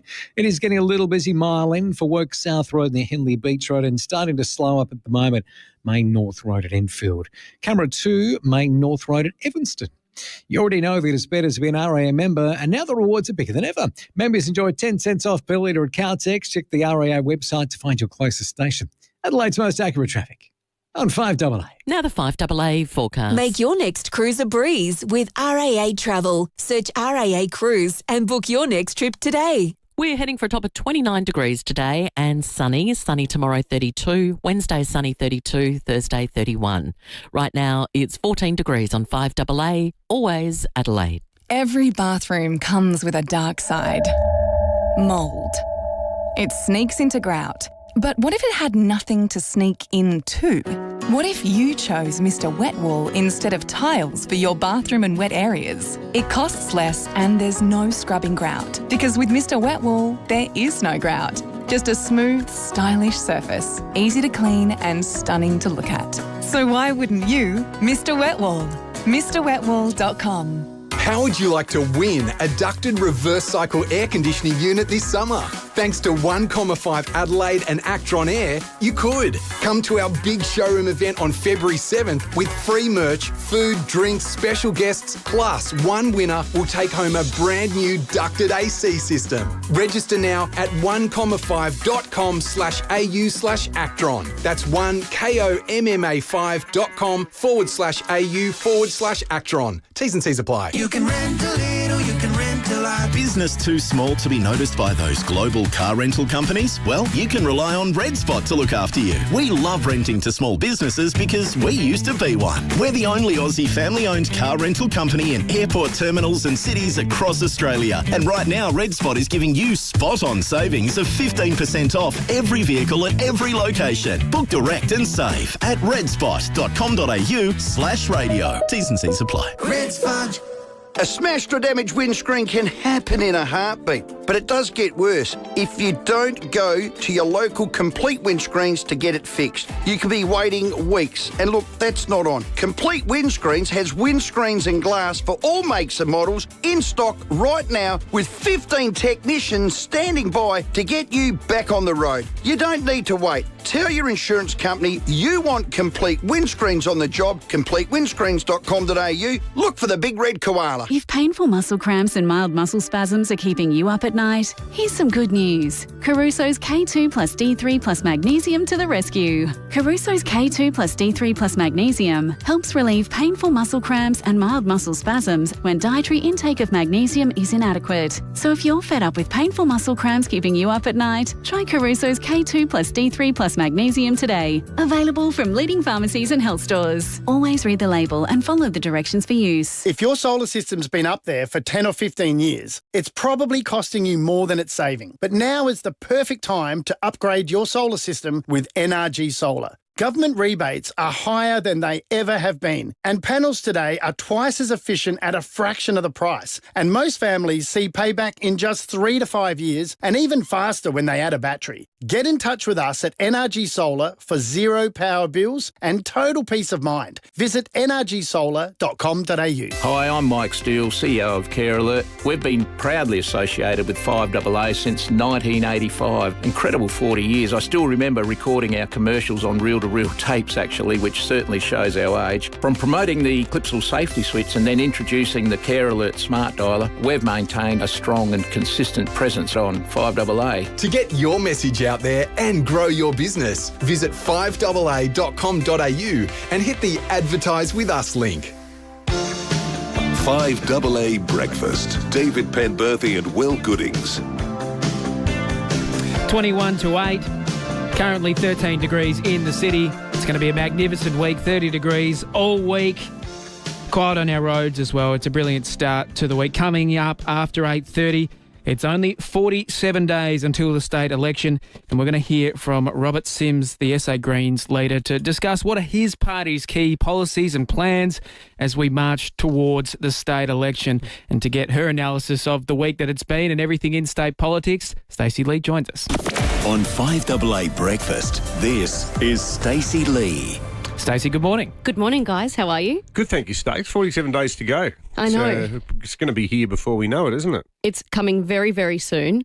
There'll be a few people who have to make some big decisions before the next election. David Spears being one of them. Is he going to run? Is he not going to run? I wanted to ask you about this because you would know better than anyone where his thinking is at. I listened to the interview that you did with him the other day. I don't know about that. It was excellent. Excellent interview. Matt Abraham and I had an on-air disagreement about it because Matt heard it and said he thinks he will, and I heard it and I think he won't. And I was sitting right in the middle of you two when you were saying that, because I don't think David Spears knows if he's going to run yet or not. And the idea that the Electoral Commission has come out and said he wouldn't be eligible if he did run would mean it would be setting up for a court challenge. And do you think David Spears wants another court issue at the moment? He probably feels like he spent enough time in court over the last 6 months. And probably money as well. He sold his 15 houses, so I think he's all right. Well, he's been quite candid too about the impact all of this had on his mental health, which isn't to offer that up for him as a get-out-of-jail-free card, but clearly hugely stressful, even though he's the architect of his own troubles. So re-entering public life, campaigning, possibly being taken to the Court of Disputed Returns about your eligibility, having 1/3 of the community saying you're a convicted drug supplier and you're a disgrace, the other third maybe saying, everybody makes mistakes, let's give him another chance. The other third saying, we love David, leave him alone.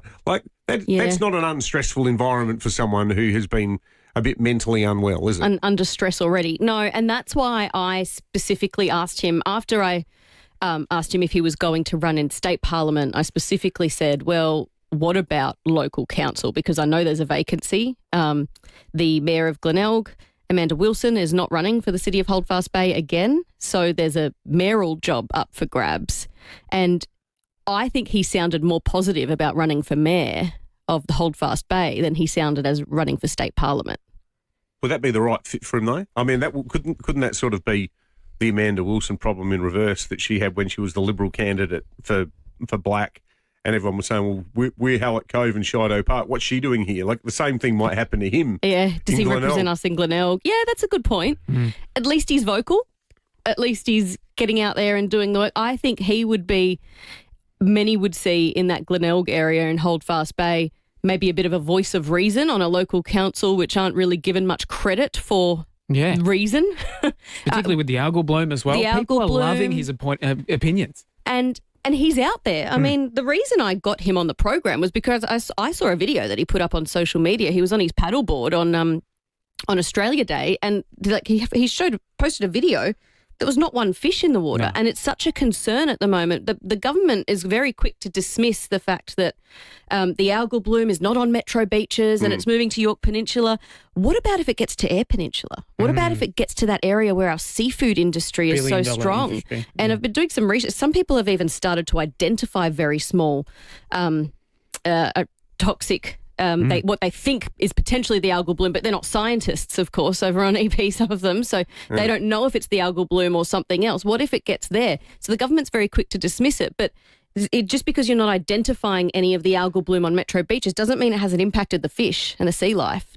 Well, that's right. So on the seat of Black, though, why has the Liberal Party still not announced their candidate? That's my question. Yeah. Like, what are we doing here? Alex Dighton's just having a walk in the park at the moment. I don't know if they're waiting for David Speers, because if he runs, what's the point? What's the point in running someone? Unless he runs. Someone in the Labor Party said to me that they really want Speers to run, even though they know it would be terrible for Alex Dighton because there's a chance that Dighton could lose to Speers. But when you consider it in the context of those, I think, quite evil but brilliant negative ads that Labor has come up with, which have got the image of David Speers snorting the cocaine. They've got the image of Vincent Tarzia saying that he's resigning as leader, and they just go bang, bang, bang, bang, bang with all the crosses of all the leaders that have come and gone. Like, if Speers does run, it gives Labor a chance to say, well, here we go. We've got someone convicted of supplying drugs who until recently was the leader of the Liberal Party running. They're a shambles. So it in a sort of holistic statewide sense, it cements the perception that Labor is mad keen to reinforce that the Liberals are a mess, even though the specific individual cost to Labor could be the loss of Alex Dighton. Yeah, and I can see why Labor would think that as well, because as we know, David Speers isn't one to hold back on his views. He was almost the anti-politician in that way. He would say things in interviews and we'd go, oh, should you have said that? And he thinking, no, I shouldn't have said that, but it's the truth. It's what I think. So he would have no qualms in speaking out against Liberal Party people like policy. That. Look at One Nation. Well, it's honest. And that's what I think people get frustrated with the political class, because it's not honest. It's, I've been picked by my party. I came up through whatever, the unions. Yeah. I've worked for the party. I was a lawyer and I got a captain's call to come into Parliament. And I can remember at the start of the Voice referendum, the federal referendums, what was that, 2023? I had a conversation with David Speers, and he always used to say that Shido Park is Australia.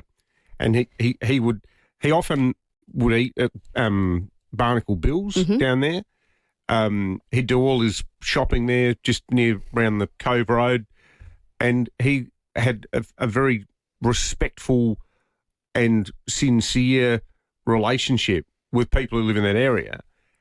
And he rang me up and he goes, this Voice thing, because it was at the time when the Libs were umming and ahhing about whether they were going to support the Voice or not. He said, I can't find anyone in Shido Park who's going, oh, we really need a voice to Parliament. And it made me really interested, and I ended up doing quite a few pieces for The Australian, and my entry point for it was, if Shido Park is iffy, if not hostile to the Voice, then so will be the rest of Australia. And Yep. he had this clever way of treating a suburb he knew so well as a sort of Yardstick. indicative, a yardstick, correct. Yeah, like a suburb that also worked as a focus group. Yeah. And it's just a really different way of approaching politics. Yeah, it is. And I think people like that approach. And I think there are people in that area who won't be deterred by the drug offences. There are people in that area who will be, but, you know, I say go for it. It's good for us. It's good for journalism.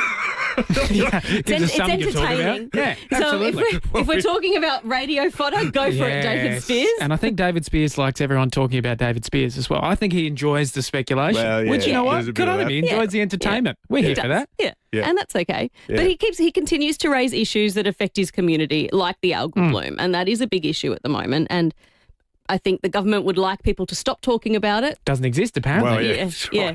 Basically Why doesn't algal bloom? exist. Well, the Yeah. Prime Minister was in town on Saturday and then he wasn't very interested in talking about the algal bloom at all. What a He's avoided surprise. all beaches as far as possible as he can. But all eyes Murray also Watt sort of set the precedent on that, didn't he? at the moment, Yeah. and there's a piece, particularly overseas, a number of key financial newspapers, Stacey, about Live Golf and its future and whether or not it will exist. We're only about, 2 weeks away from it happening again at Grange. What do you think's going to play out? Yeah, I have some serious concerns about this. We've been hearing in the news this morning Phil Mickelson won't be playing at the Adelaide Live Golf. Now, he's got personal family matters, so, you know, you can understand that. However, a number of players have pulled out, Brooks Koepka being the main one. If you're not a big into golf, like I'm not, but some of these are big names that you will recognise. Brooks Koepka of this name. Chase Koepka. Oh! There it is! We promised you an ace on 12. That, of course, the party hole down at Grange.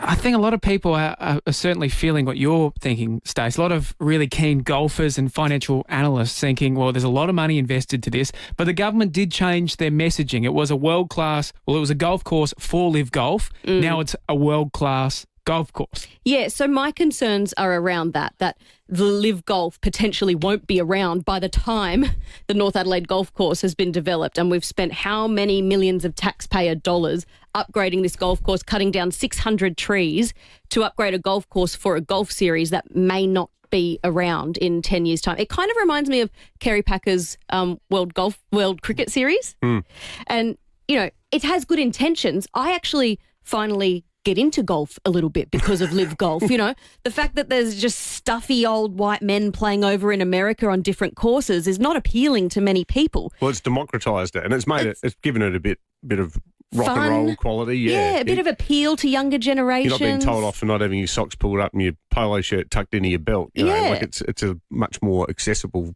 and less stuffy form of golf. Yeah. I feel like Malley hasn't been campaigning hard on Live Golf because he knows it does two things.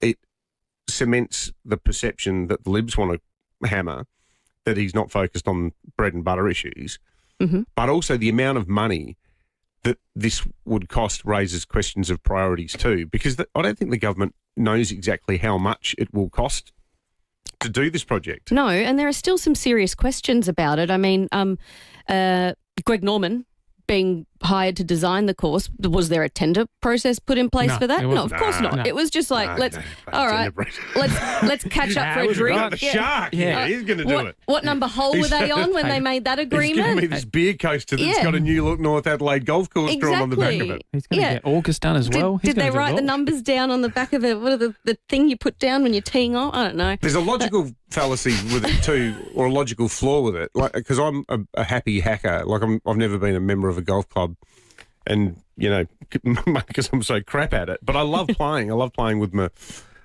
son, and now the younger boys are getting into it too. We had a whack at the par 3 in North Adelaide a few weeks ago. But for people like me, what's wrong with the current North Adelaide golf course? Nothing. Yes. And it's cheap. It's easy to get to. You can park there. Like you get your you have your receipt from your round and you put it on your windscreen if you cut. Like there's no, it doesn't need to look like it's some, course in Cancun. No. We're happy with it the way it is. Exactly. And look, I'm not saying I think if Live Golf is going to be played anywhere, it should be on the North Adelaide Golf Course. So I am a bit torn on this one, but I do think the amount of taxpayer money being spent to upgrade a golf course for a golf tournament that might not be around by the time the upgrade is finished, and you and your sons, how much are you going to have to pay to go and play on the par 3 at North Adelaide once the upgrade's complete? Well, there's vague guarantees that it's not going to go up. Oh, sure. Or that it's not going to go up too much. Yeah. So who's going to? So that means the rest of taxpayers are subsidising your golf. For all of these reasons, Stace and Jono, this is why we're not going to see an election ad going, "Hi, I'm Peter Malinauskas, because if you vote for me, you'll get even more golf." You'll get more golf, more footy, more golf, less bloom. I don't know, more footy and less Riders' Weeks might work. It worked with a lot of our listeners. You're 100% right. Less arts, more golf, more footy. When it all fell apart, I was doing an interview with the Premier about the Riders' Week stuff, and I did say to him, ever thought maybe what you could do is say, okay, what we're going to do, we're going to shift the money from Riders' Week into having a second gather round. I mean, wouldn't work on 891, work really well on 5AA. Before we go, Stace, I do want to ask you, Andrea Michaels stepping down. It was highly predicted around about 6 months ago. Everyone knew it, but they continually denied it. What's your assessment of that? Because we've seen a number of key ministers and a number of key Mallee soldiers, these people which are the go-to soldiers for getting things done, stepping down when really there's no real need to. It seems like you're going to win the election, you're in a safe seat. Is there something going on behind the scenes? I think people have lives outside of politics, and that's kind of what we want, right? We want people in politics who have had a life beforehand. Andrea Michaels has a really successful local law firm, and she wants to go back to that. If you were a lawyer, you owned your own business, you came into politics because, I don't know, the party wooed you and you thought you'd done as much as you could do. Your arts minister oversaw all the Riders' Week stuff. Would you want to hang around if you've got tobacco wars as well, with consumer and business services? If you've got, young kids, you want a life outside of politics, go back to law. I don't know. I guess the other thing surprised. too is that within the blink of an eye, SA Labor managed to find an SDA-trained, legally qualified centre-right economist in a chambray shirt. They've got a factory in Kent Town where they produce these people. They produce it. The big one that'll be a one to watch is Port Adelaide. Claire Bone, the mayor down there, is going to run as an independent. So now that Susan Close has announced she's retiring, that's going to be an interesting seat now. We might have something to talk about on election night. Yeah, well. What's coming up this afternoon? This afternoon we have Dr. Derek, of course. I'm also going to be talking about retirement villages. This was a big conversation last week, high-rise retirement. Well, there have been changes to the planning laws about what can and can't be done in retirement villages. So we'll have a big discussion about that. And as always, I want to hear our listeners' thoughts. Beautiful. We do too. 8223 0000. The text line 0448 08 1395. If you'd like to join the conversation, the time is now. Getting busy in the usual spots this morning. South Road at Tonsley as you get off the Southern Expressway. The north-south motorway a bit slow too, inbound through Croydon Park. And do look out for that level crossing fault at Birkenhead this morning, Elder Road near Sterling Streets. Camera, Dalkeith Road, Cudler. Quitting vaping can be hard, but possible with support on your side. Download the new My Quit Buddy app or search Give Up for Good. This message is brought to you by the Australian Government, Canberra. Adelaide's most accurate traffic on 5AA. Wow, we're actually moving. Come on. Sure we can get more than two of us through the lights. Hello, we're doing like 50 in a 60 zone. Come on, mate. Oh, and then you're going to brake. Excellent. What is taking so long? Come on. Move, woman. It's green. Move. Come on. Beat the heat. Keep cool with Fix Now, Pay Later options available. Book now. For great service guaranteed, call 1300 Automasters. Deliver more with Toyota, the world's #1 forklift brand. Choose from a great range including pallet jacks, walkie stackers and reach forklifts, right up to their leading Toyota counterbalance forklifts. Legendary reliability and safety with cleaner, greener electric options. Toyota can tailor the right forklift solution for you. It's all part of the Toyota Forklift Advantage. For more, visit toyotamaterialhandling.com.au. Get a Toyota forklift. Hi, I'm Bronte Manuel from Toop and Toop. A new year brings new beginnings and Adelaide's property market is already alive with opportunity. Dream homes are being listed, offers are being made and those ready to act are already a step ahead. At Toop and Toop, we don't just open doors. We help you move towards what's next. So if 2026 is your year for change, we're here to help you take the next step with confidence. We've proudly been South Australia's trusted advisors in real estate since 1985. Visit toop.com.au today. Whatever your morning looks like, own it with Up and Go Liquid Breakfast. Braving the bus or carving a wave, battling rush hour or feeling the rush of your favourite trail. Fueled with the protein, fibre and vitamins you need to get up and go. Here's an important air conditioning tip from Morford Air. Never give your teenagers control over the aircon remote. Your energy bills could go through the roof. Instead, for summer, set it around 21 degrees. It's the most energy efficient temperature. And if you turn it on early, before the teens are out of bed, your system will have less work to do, keeping your home cool all day. When it's too hot or cold to bear, reach for the Morford Air. morfordair.com.au. Morford. Introducing The Caliente by Beechwood Homes. A multi-level masterpiece of design, innovation and style. Inspired by the effortless glamour of Palm Springs in California, it's bathed in natural light through clever architectural design. At its heart, a stunning 6-metre island bench anchors a kitchen that's as beautiful as it is functional. The Caliente is open for viewing at 10 Simon Crescent, Craigburn Farm, Saturdays and Sundays 1 to 4:30pm. Life's good. It's even better in a Beechwood home. What is taking so long? Come on! Move, woman! Scream! Move! Keep your cool in traffic with ice cold aircon from Automasters.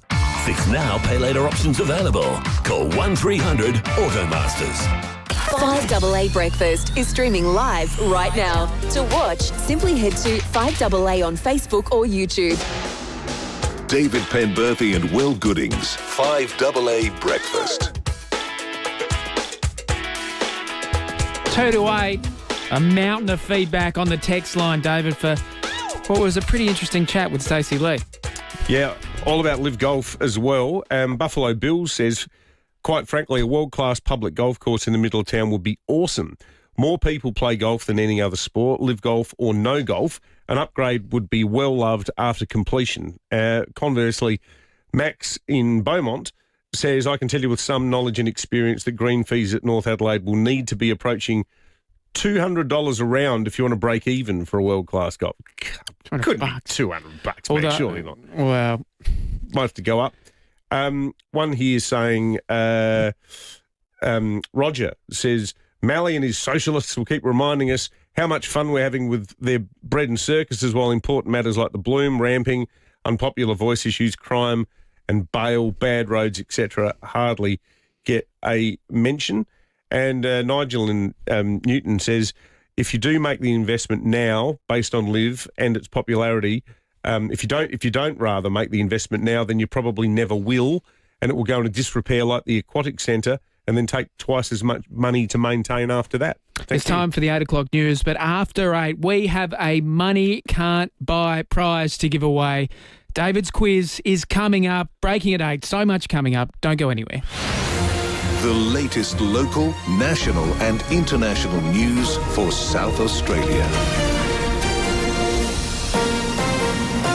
This is 5AA News, always Adelaide. Sunny and 29 today with the 8 o'clock news. Good morning, I'm Mel Usher. Injured or living with chronic pain? Book an appointment at Physio Extra today. 6 locations. physioextra.com. Court today for 4 youths arrested over a string of shop break-ins south of the city.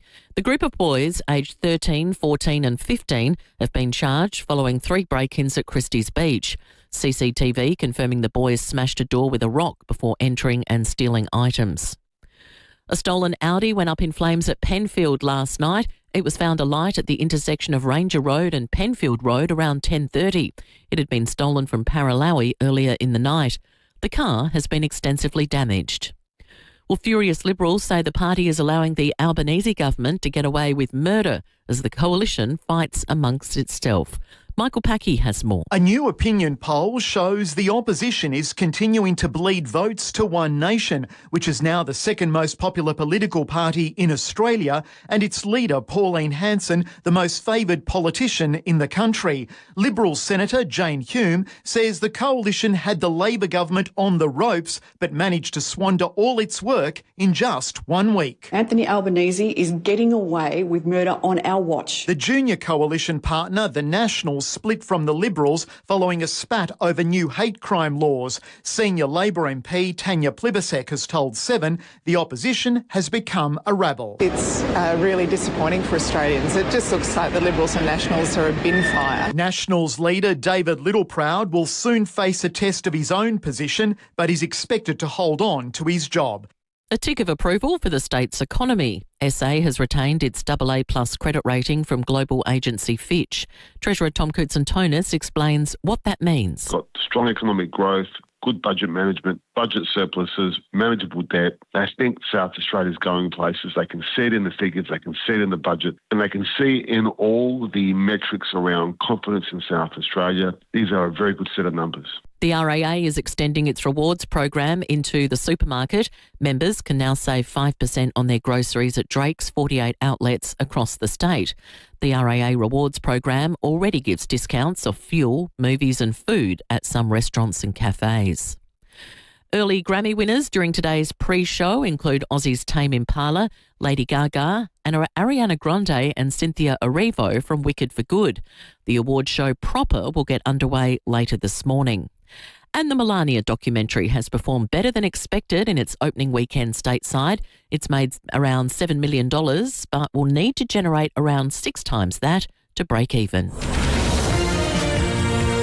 Now turning to 5AA Sport. Order a new Gliderol garage door before the end of Feb and the operator is free. T's and C's apply. Here's Tom Wren. Thank you, Mel. Carlos Alcaraz has completed the career Grand Slam, winning the Australian Open with a 4-set victory over Novak Djokovic.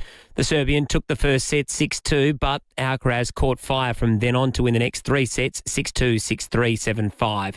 The Spaniard has become the youngest man in history to win the career Grand Slam. Speaking to Rod Laver Arena after the match, Djokovic raised questions about his future by hinting it could be his final time down under. God knows what happens tomorrow, let alone in 6 months or 12 months. So it has been a great ride. I love you guys. Audio there thanks to Nine. Well, Aussie T20 cricket captain Mitch Marsh admits the team has a lot of work to do following last night's huge 111-run loss against Pakistan in Lahore. The Aussies now prepare for the World Cup, which begins in less than a week. Marsh telling Fox Cricket they can't ignore their 3-0 series loss. Oh, look, we'll certainly address this series and then park it and move forward to the World Cup. It's an exciting time for our group and like most teams, it's been a really good build for us as a group. So we're looking forward to getting to Sri Lanka. To golf, American Phil Mickelson has pulled out of the opening 2 live events for the year, which includes Adelaide, after he announced he and his wife have to attend a family matter. Meantime, Englishman Justin Rose is on the verge of a 13th PGA Tour win, currently leading the Farmers Insurance Open by 6 shots with only 5 holes to play in California. To basketball, the Sydney Kings have kept up the pressure on the Adelaide 36ers for top spot after they recorded a 14-point win against Cairns yesterday. And Arsenal's English Premier League title hopes have received a major boost after Manchester City was held to a 2-2 draw against Tottenham, while Aston Villa lost at home to Brentford 1-0. And that's the 5AA Sport. Now checking 5AA traffic. Getting busy in the usual spots this morning. South Road at Tonsley as you get off the Southern Expressway. The North-South motorway a bit slow too, inbound through Croydon Park. And do look out for that level crossing fault at Birkenhead this morning, Elder Road near Sterling Streets. Camera, Dalkeith Road, Cudler. Quitting vaping can be hard, but possible with support on your side. Download the new My Quit Buddy app or search Give Up for Good. This message is brought to you by the Australian Government, Canberra. Adelaide's most accurate traffic on 5AA. Now the 5AA forecast. Plan your next cruise with an RAA travel agent. Search RAA Cruise and book your next trip today. 29 and sunny for your Monday, sunny tomorrow 32, the same on Wednesday and 31 on Thursday. Right now it's 15 degrees on 5AA, always Adelaide. The most frustrating thing about having your car repaired after a collision can be the wait. Sometimes months, At FIVEAA Panel Services, the wait is one thing you won't have to worry about. We've expanded our workshop and our highly skilled team. It means we're better equipped to deliver an outstanding outcome for you and your car. RAA and MTA approved, FIVEAA Panel Services work with most insurance companies. So ask for FIVEAA Panel Services and get back on the road sooner. On the Cow IQ test, Fluorio milk cows come in at around 100. Pretty much the national average. But when it comes to the milk our SA cows produce, it's unmatched. You don't need to be a cow Einstein to produce some of the best milk in the country. You do need the perfect grazing conditions, and the milk needs to be bottled on site and on shop shelves within hours. It doesn't get any fresher, any better, or any more SA than Fluorio Milk Company. You can rent a little, you can rent a lot. Whatever you're doing, wherever you're going, you can rely on Red Spot to get you there. We're the all-Aussie, family-owned car rental company in airport terminals and cities across Australia with a new fleet and 100% local Aussie service. And right now, Red Spot is giving you spot-on savings of 15% off every vehicle at every location. Book direct and save at redspot.com.au/radio. T's and C's apply. Red Spot. Hi, I'm Piper, and I've just landed my first job as a registered nurse at the Women's and Children's Hospital. There's been a massive recruitment drive across our health system with jobs for doctors, nurses, midwives, paramedics, mental health and allied health workers. It's all part of building a bigger health system. To learn more and apply, visit biggerhealthsystem.sa.gov.au. A message from the Government of South Australia. Today we're learning about Holistic Care SA. That is the name behind the Cafe Hopability, which provides meaningful and rewarding jobs for keen workers who live with a disability. I am with their star barista, Michael. Hey, Michael, you've got a great job. Thank you, Leith. I really enjoy working there. The food's amazing and the people are great too. How does the cafe help you? By being understanding with my disabilities and what I can and cannot do. Your family must be so proud of you, being able to work independently. Oh yeah, they're very proud of me. They are very excited because they hopefully get a discount whenever they come there. What do I need to come and try? I would probably say the carrot cake. Yes, I even brought some in for you as well. Oh, bless. What is your rock star dish? I would just say the wraps we have. If you want a wrap, we'll make it for you. Michael, lovely to meet you. Thank you for coming in and thank you for the cake. If you are in or around Kent Town or you need a coffee or catering for your business, do something that's good for you and others. Support Cafe Hopability, Fullerton Road, Kent Town. Thanks to Holistic Care SA, just up from the roundabout. Setting the agenda for South Australia. This is 5AA, always Adelaide. Come up to see me. David Penberthy and Will Goodings, 5AA Breakfast. 9 after 8. That was producer Pat's, I guess, best take at boring after last night. If you're watching the Australian Open, while the key sponsor, Kia, was announcing the winner, someone did their very best to tell him what they thought and tried to get him to wrap up. Kia stands as a global leader in mobility and in shaping the future. It doesn't get old, unfortunately, for him. Well, there's a way to do that speech. You just say, look, we're just thrilled that Kia's been part of the journey for the Australian Open for more than a third of its life, but we're here, not to talk about cars, we're here to celebrate the tennis. And everyone goes, what a good bloke. Outstanding. Or you get Craig Willis to do it, I think, as well. That's another idea. But this morning, we're happy to take your calls of when maybe you've put your foot in it or you've said the wrong thing. 8223 0000. If you're wondering where Will Goodings is, he's off. He's having a day off. I know. Can you believe it? After 2 weeks at work. He's already hit the wall. Well, people are talking. He's getting on a bit, Will. Maybe that's it. No, but he will be back tomorrow. Jono Edwards in the chair. We've got a strong hour on the way. Rob Sims, the Greens leader, is going to tell us what is the plan for the Greens here in South Australia as we are just 47 days from a state election. But right now, it's time for Breaking It Up. Well, looking forward to the state election, which, as John just said, is only 47 days away. If the Liberals are ever going to claw their way back to power, one thing they will have to do, absolutely pivotal, is to regain all of those country seats which have fallen to independents. Well, there's a poll out today which casts a pretty bleak light on their ability to do so. In the seat of Mount Gambier, where former MP Troy Bell is obviously not running on account of being jailed over fraud charges. The Liberal vote currently stands, according to a UCOM poll, on just 12%. One Nation are nipping at their heels on 10%, but the really unique and extraordinary thing in a seat which has obviously got a predilection for being served by independents is that it's one of Troy Bell's former staff, or actually he still is a staffer because he's pretty much been running the electoral office in the absence of Troy Bell. Travis Fatchen is far and away the preferred candidate for voters in Mount Gambier, sitting on 23%, which would put him in a pretty much unbeatable position to coast into power as the member for Mount Gambier. Ben Hood is the Liberal Upper House MP. He's also the Shadow Treasurer now in Ashton Hearn's rejigged Liberal front bench, but he's a Mount Gambier-based MP who has run previously for the seat. And to walk through this, we've got Ben on the line now. Ben, good morning, and thank you for your time. On these numbers, you guys don't win the seat back, do you?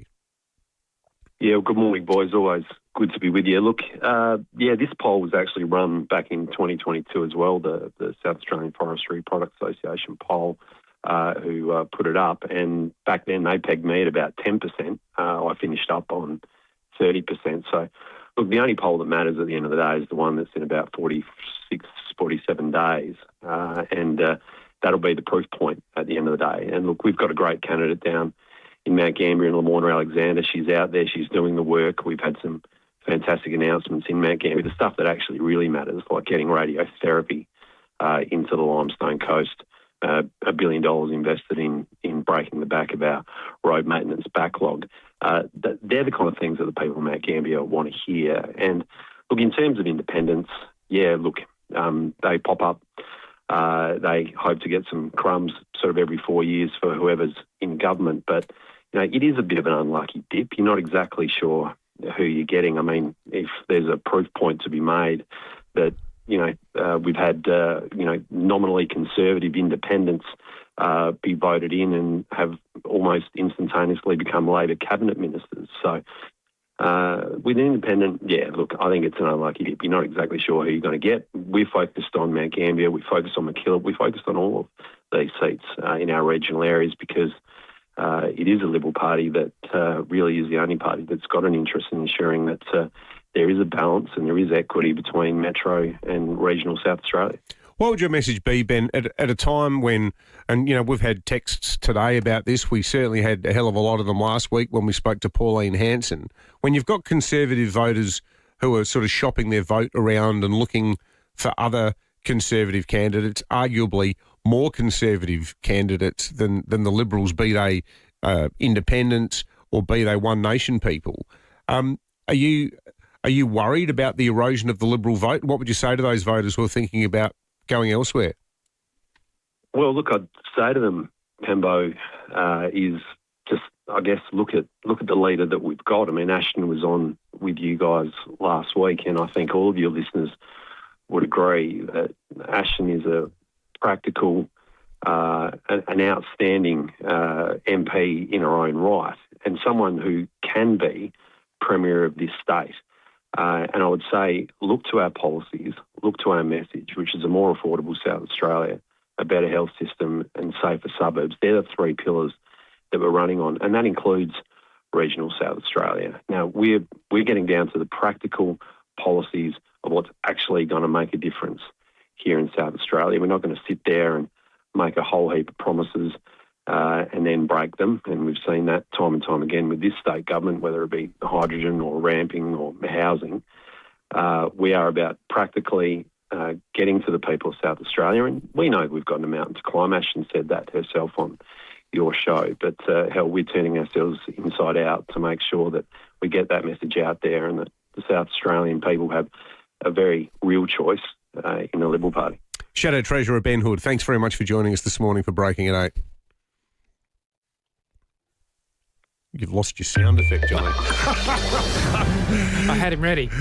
There's also, I've been told that there's an independent candidate in Finnis, which is the most marginal Liberal seat, I think, one of the most marginal Liberal-held seats, and apparently she's giving things a bit of a shake-up down there too, which potentially would, I mean, bad enough not winning a former Liberal seat back, but I tell you, if you start losing ones that you hold, it's all over Red Rover.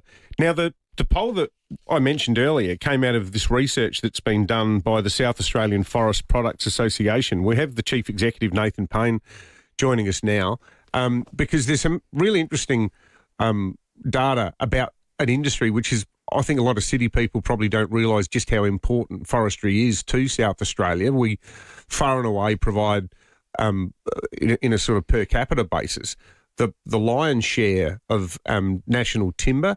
And off the top of my head, I think the figure is number of jobs, number of South Australians employed in forestry is more than 20,000. So it's a hell of a lot of people.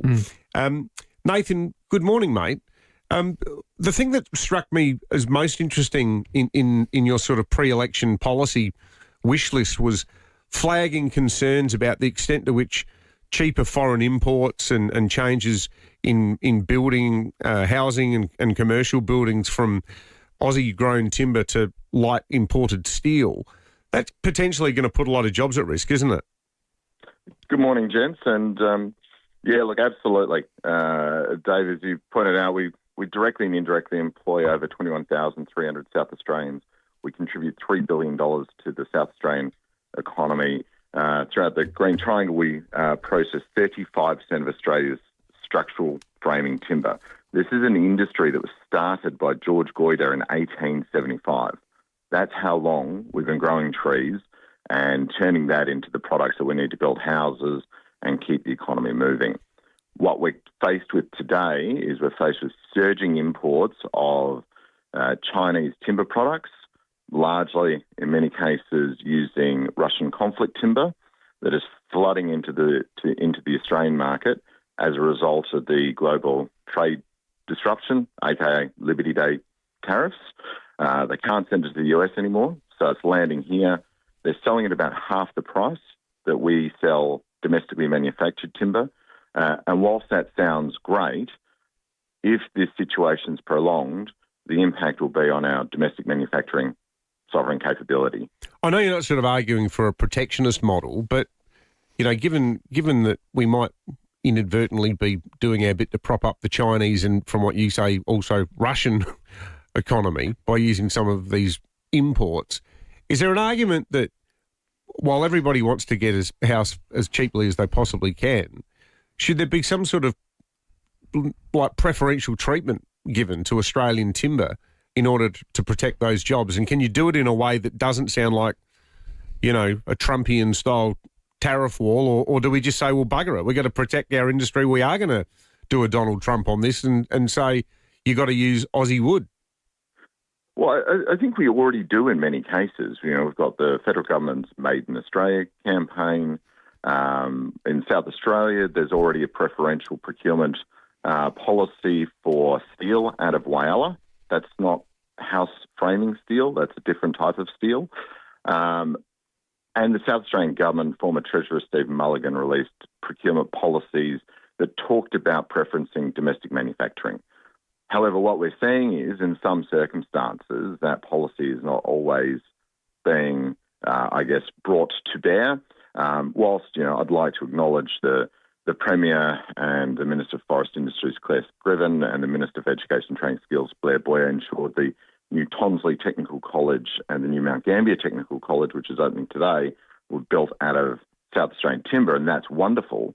We need that policy really to be strengthened. We need to ensure that, you know, the 17,000 new homes that were announced by the Prime Minister and the Premier, and the 100 new homes at McGill was announced by the Premier yesterday. You know, we need to ensure that those homes are built using South Australian products, South Australian concrete, South Australian steel, South Australian timber.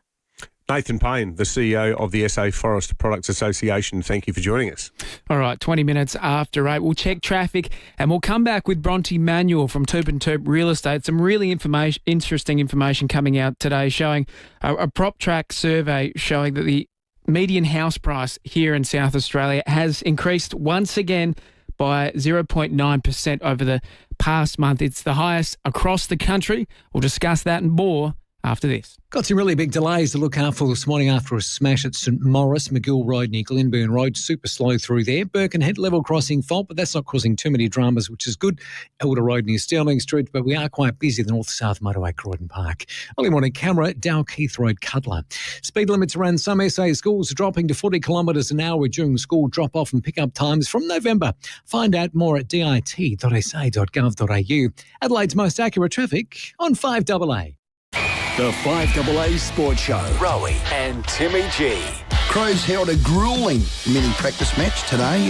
Josh Rochelle through the midfield, kicking 4. I've been training there the whole pre-season in the mids group. Out in straight sets, the midfield weren't good enough, weren't up to the level. Adelaide's only local sports show. If Josh can advance his game as a midi, that's going to be huge. The 5AA Sports Show. Weekday afternoons from 4 on 5AA. Always Adelaide. Signs you may have big D envy. You've been invited to a mate's house to watch the footy, but you decline. Another mate's having a birthday bash. You make up an excuse not to attend. And finally, you feel like your partner is comparing what you have to what your mates have.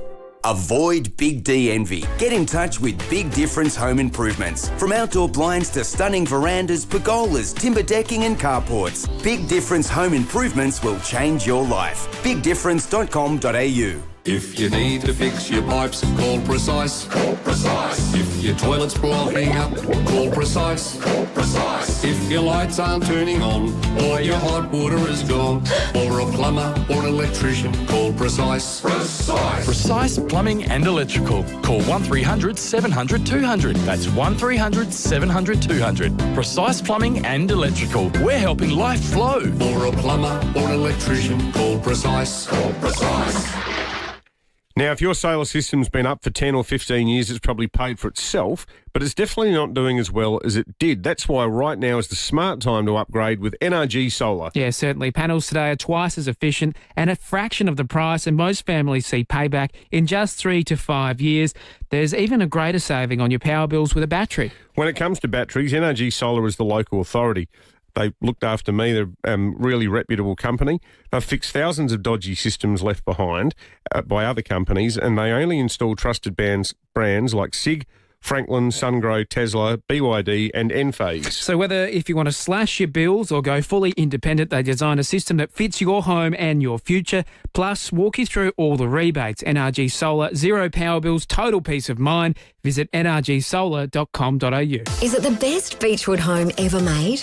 Possibly, but there's always more to come from Beechwood. Introducing the Caliente, now open for viewing. The Caliente is a multi-level masterpiece of design, innovation and style. Taking inspiration from Palm Springs and California, it's definitely a conversation starter. The team at Beechwood can't wait for you to see it at 10 Simon Crescent, Craigburn Farm. Open Saturdays and Sundays, 1 to 4:30 p.m. Life's good. It's even better in a Beechwood home. You can rent a little, you can rent a lot. From Cairns to Canberra, Perth to Port Macquarie, you can rely on Red Spot to provide the perfect ride for your next holiday. We're the only Aussie family-owned and operated car rental company in airport terminals and cities all over Australia with a new fleet and 100% local Aussie service. And right now, Red Spot is giving you spot-on savings of 15% off every vehicle at every location. Book direct and save at redspot.com.au/radio. T's and C's apply.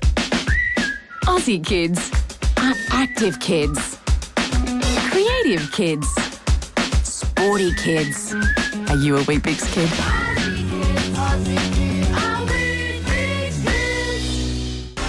Rosanna Mangiarelli here from 7 News. Join me and Will Goodings for Adelaide's leading news hour, 7 News, tonight at 6 o'clock. 5AA Breakfast. David Penberthy and Will Goodings. 25 after 8. Will Goodings back tomorrow. John Edwards in the chair. Currently 14 degrees in the city. It was a bit cold this morning compared to what we've been used to for the last couple of weeks or so, but it's going to be an amazing week. 30 degrees all week. as we head through until Sunday.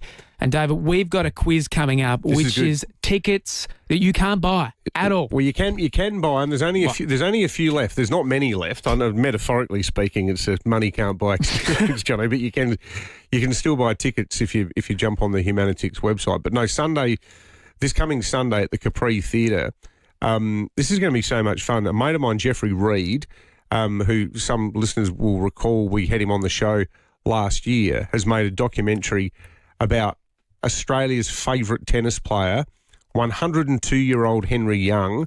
The documentary Forever Young premieres this Sunday, and as part of it, Jeff and I are going to be in conversation on stage with Henry after the screening of the film. So 102-year-old Henry Young, the premiere is Sunday. Now, each day this week we've got 2 doubles to give away, and it's the first caller through who can answer a question correctly about 102-year-old Henry Young. I'm labouring a point here because if you ring after 8:30, it's going to help you answer the question. So the first caller through to get the question right wins a double pass to the Capri this Sunday. Sounds amazing. That is money can't buy experience, but you can buy it actually if you'd like to, whatever you feel like. Let's check out what's happening in real estate this weekend with the trusted voice in real estate. That is Bronte Manuel from Toop and Toop. Really interesting information coming out of a PropChack survey this morning showing that, again, SA housing prices have lifted 0.9% over the month of January, and our current median price for a house here in South Australia, $916,000. So that's an increase of over 108,000 in just a year. It's an incredible figure. Also, over the weekend, we saw the Prime Minister in town with the Premier announcing $800 million in loans and grants to build around 7,000 affordable homes and create infrastructure for around 10,000 additional homes that could be built. So they're hypothetical homes. Bronte Manuel, good morning to you. What do you think the injection of this funds and potential injection of 7,000 homes will do to the South Australian market? Look, I think we need it. Like, the only way to try and control this supply and demand is by, purely and simply building new homes. Probably the part of it that, we wanted the land. It was all sort of caught up in red tape, so that was relieved.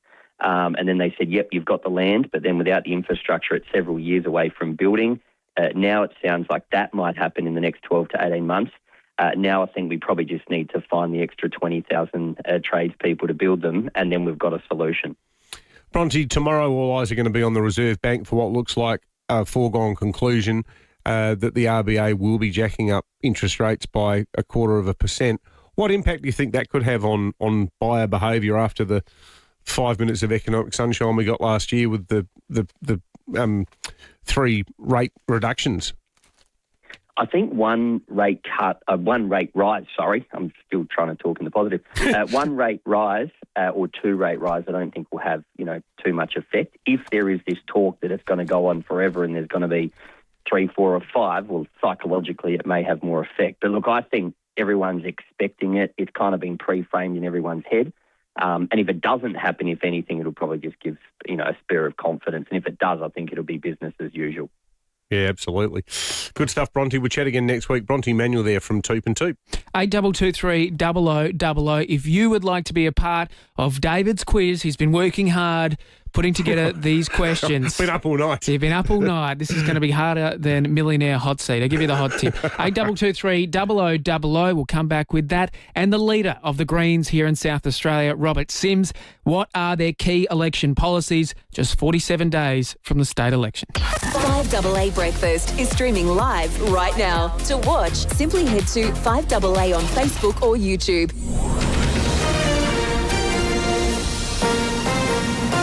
This is 5AA News. Always Adelaide. Sunny and 29 today with the 8:30 news. I'm Mel Usher. Hands you can trust and state-of-the-art facilities. Physio Extra, tailoring care for you. PhysioExtra.com. 4 youths, the youngest just 13, have been charged over a string of shop break-ins down south. 3 premises on Beach Road at Christie's Beach were targeted overnight.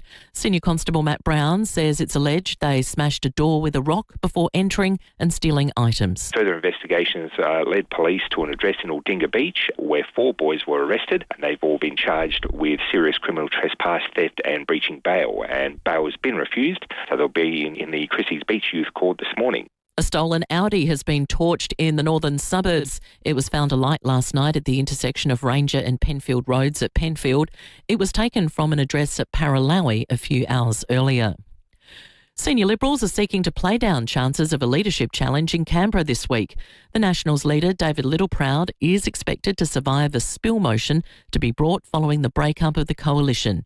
Ted O'Brien doesn't believe that a majority of MPs want to see Susan Lee replaced. I don't want to add to speculation by engaging in hypotheticals about what Angus Taylor or others might be doing, but I do believe that Susan Lee enjoys the support of the majority of the party room. She enjoys my support. Victorian police are stepping up their search for alleged cop killer Desi Freeman. Brian Wilson has more. A major 5-day search will be launched today in the Mount Buffalo National Park, around 350 kilometres northeast of Melbourne, in relation to fugitive Desmond Freeman, who was wanted in connection to the shooting death of 2 police officers at Porpunka in August last year. Despite a massive 5-month operation, Freeman's whereabouts still remains a mystery. The 31,000-hectare Mount Buffalo National Park is known for its rugged, rocky terrain. A $1 million reward, the largest ever in Victoria, remains on offer for information on his whereabouts that leads to his arrest.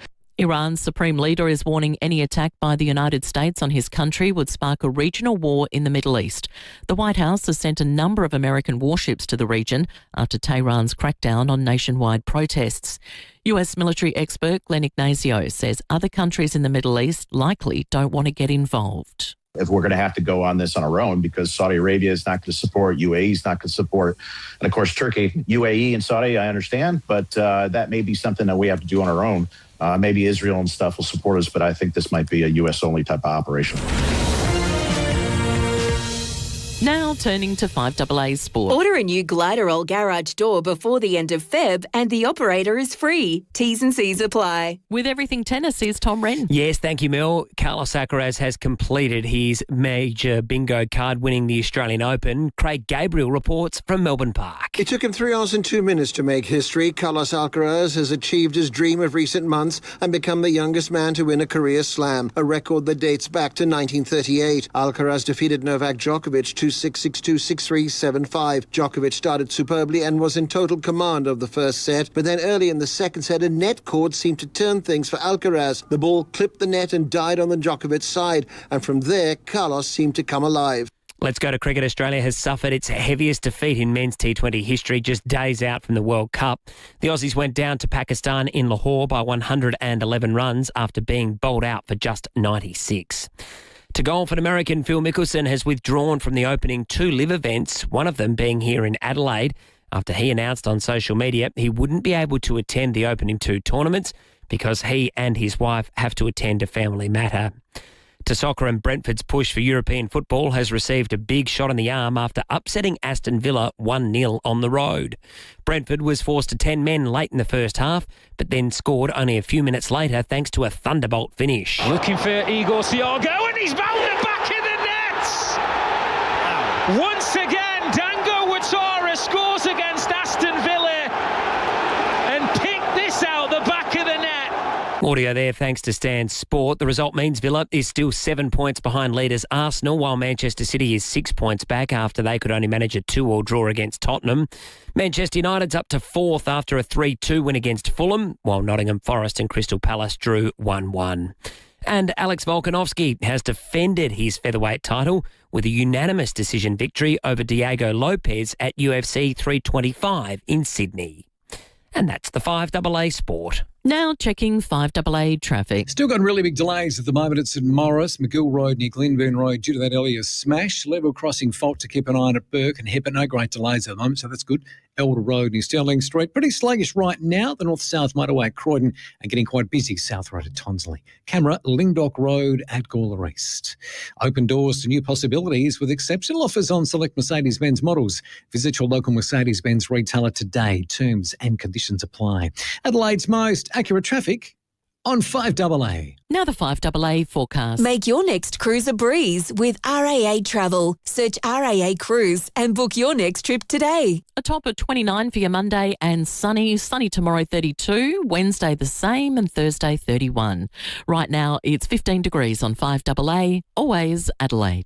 This state election, it's a fit in with you thing, with more ways to vote than ever. Enrol today or check your enrolment at ecsa.sa.gov.au. Voting, it's a good thing. Authorised by M. Sherry, Electoral Commissioner, Adelaide, South Australia. Mark Boris is the mentor who keeps choosing stories over spreadsheets and keeps feeding those big ideas.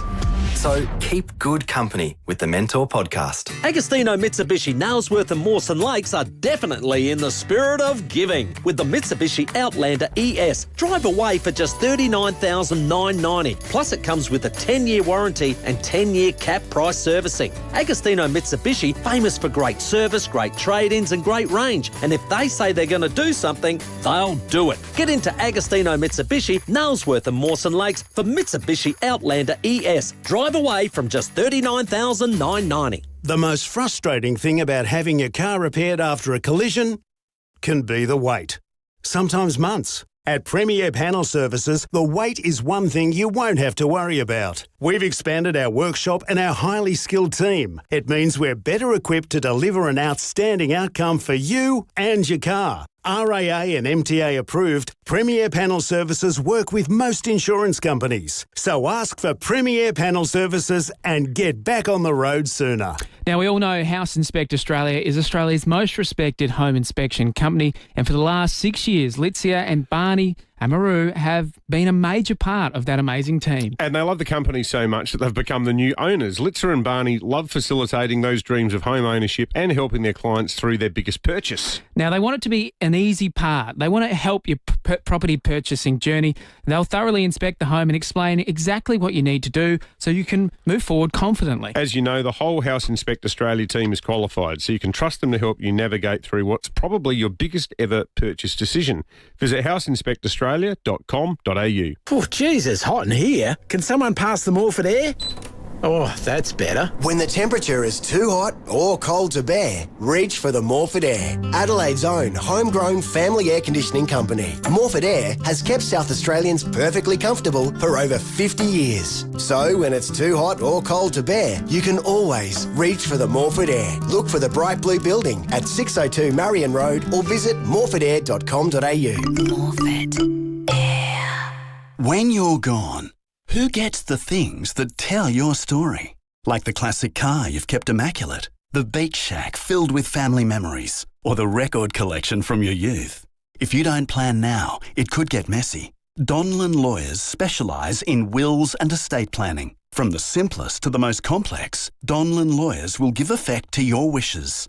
For wills and estate planning, visit donlanlawyers.com. Hindmarsh Square, Adelaide and Ocean Street, Victor Harbour. Hi, I'm Nick Chigwin from Physio Extra. We have 7 clinics across Adelaide and Victor Harbour. We've been advertising with 5AA for probably 6 or 7 years now, and certainly wouldn't have been involved for that long if I didn't feel that we were getting good results from it, and a great way to build our brand and get our Physio Extra name out around the listeners of Adelaide. To get your message out there and grow your business, visit 5AA.com.au and hit the Advertise With Us link for more information.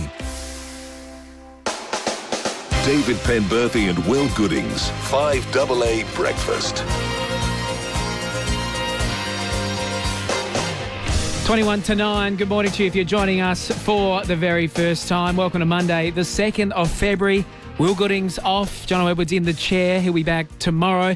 But 47 days from the state election, we're hearing from every single party and every candidate moving forward to exactly what they're working towards and looking for to the state election. And the leader of the Greens, Robert Sims, joins us in studio this morning. Robert, good morning to you. Good morning, Jono, and good morning, David. So, Robert, great having you in. We're just chatting off air. I find the landscape of the upper house quite hard to read at this election because so many people have vanished. We've seen Frank Pangallo disappeared. Your former colleague Tammy Franks, don't know whether she's running or not. She's not in the Greens. No, she's an independent. She's an independent now. Sarah Game's not One Nation anymore. No. She's fair go for Australians or something. Connie Benares.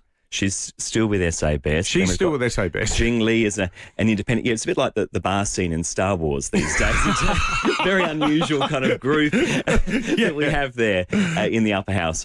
I'm hoping that we're going to see an increased Green presence in the upper house, come the March election. Are you worried, though, that it could end up being a Labor clean sweep with all of the uncertainty about it, with Malinowskis' popularity? Could Labor just end up with control of the upper house? Well, I think that's a serious risk. And, if the polls are anything to go by, that's a real risk that could happen. And I think the power's going a bit to the Premier's head at the moment. We've seen a bit of evidence of that over the last few months. And that's why it's really important that we have a strong Green presence there so that we can hold the government to account. And, I think I've demonstrated, and the Green team has demonstrated over the last 4 years, we've been able to work with the government to do some good things on key issues, donations reform, rental reform, but we've also pushed them to go further. Things like, saving the Crown and Anchor, for instance, or getting legislation through to protect public assets from privatisation.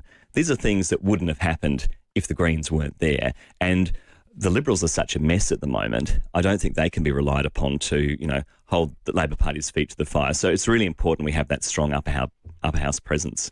I think overwhelmingly, I would say most of our listeners aren't Greens people, and we do get a lot of anti-Green feedback. One thing that tempered that or made people sort of reassess the view of you guys, I think, last year was the algal bloom. And early on, when the feds had clearly gone missing, when Murray Watt, the Federal Environment Minister, when it emerged, as we were just chatting about off air, that they had warnings years ago when Tanya Plibersek was Minister, from marine biologists saying something really bad is about to happen in southern Australia, in South Australia. How big an issue do you think the mismanagement of the algal bloom, particularly by Canberra, could potentially be on polling day? Yeah, I think it's a huge issue. I think for a lot of South Australians, it's highlighted the importance of us caring for our environment and the fact that that's got to be front and centre, and what can go wrong when we don't put enough emphasis on the environment and on climate. And, the reality is, if the Greens weren't there, we wouldn't have had a Senate inquiry into the toxic algal bloom. We wouldn't have had a state inquiry. And I think we would have continued to see the state and federal governments just missing in action. I mean, this had been going on for months and months, and the Greens kept saying, what's happening here, guys? Pull your fingers out and do something.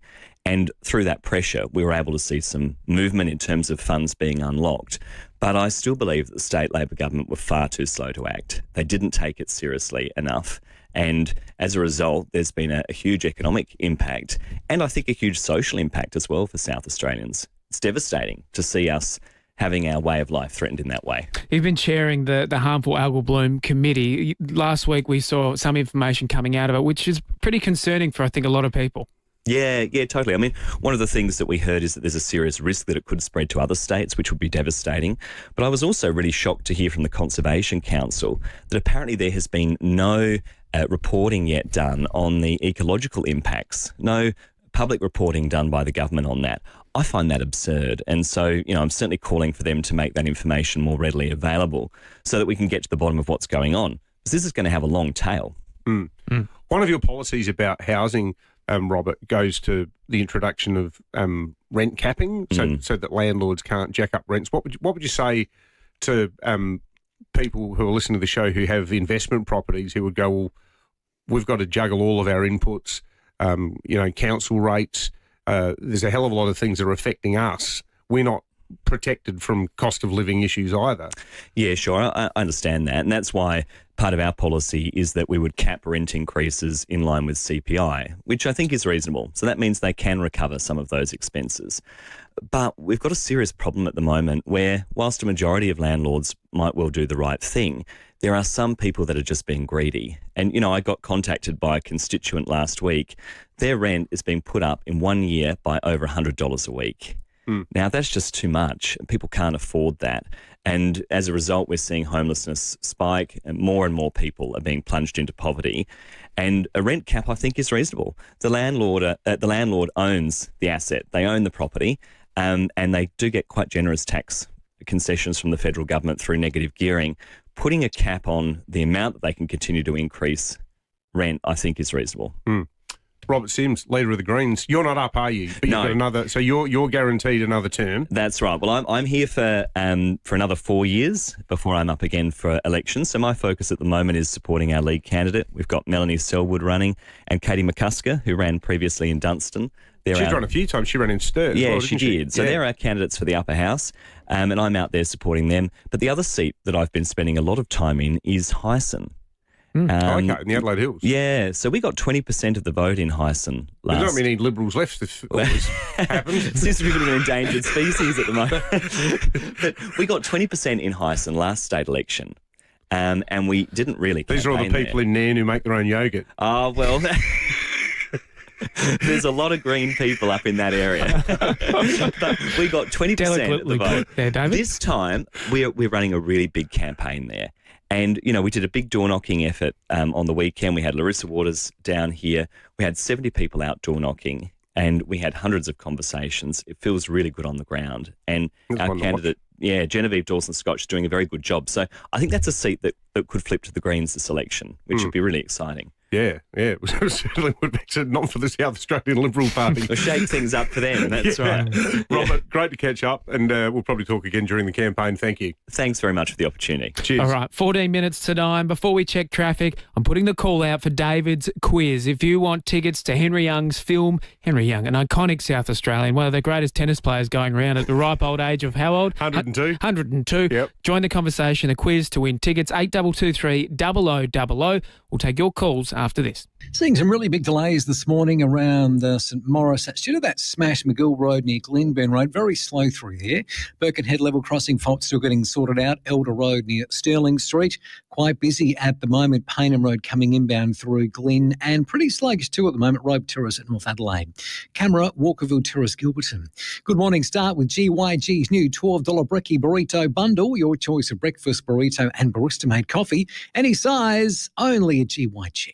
Adelaide's most accurate traffic on 5AA. Tiles and grout, they're an open invitation for mould. You can scrub and seal it, but it'll be back. Installing Mr. Wet Wall is a smarter option, and you can lay it over existing tiles. Mr. Wet Wall beats the look and maintenance of tiles hands down. No grout, no mould, and completely waterproof. Mr. Wet Wall takes half the time to install.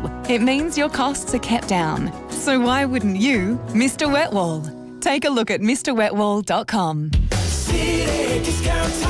Get saving now with City Discount Tyres. We're offering great deals on the world's top brands in tyres, wheels, suspension and parts. Suitable for four-wheel drives, SUVs and passenger cars, including Falcon, Michelin, Pirelli, Kumho, Hankook and many more.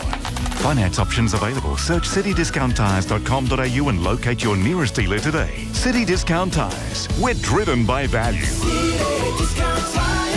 Harvey Norman clearance outlets at Marion and Jepps Cross are bursting at the seams. Discontinued, run out and brand new furniture and bedding from across Australia.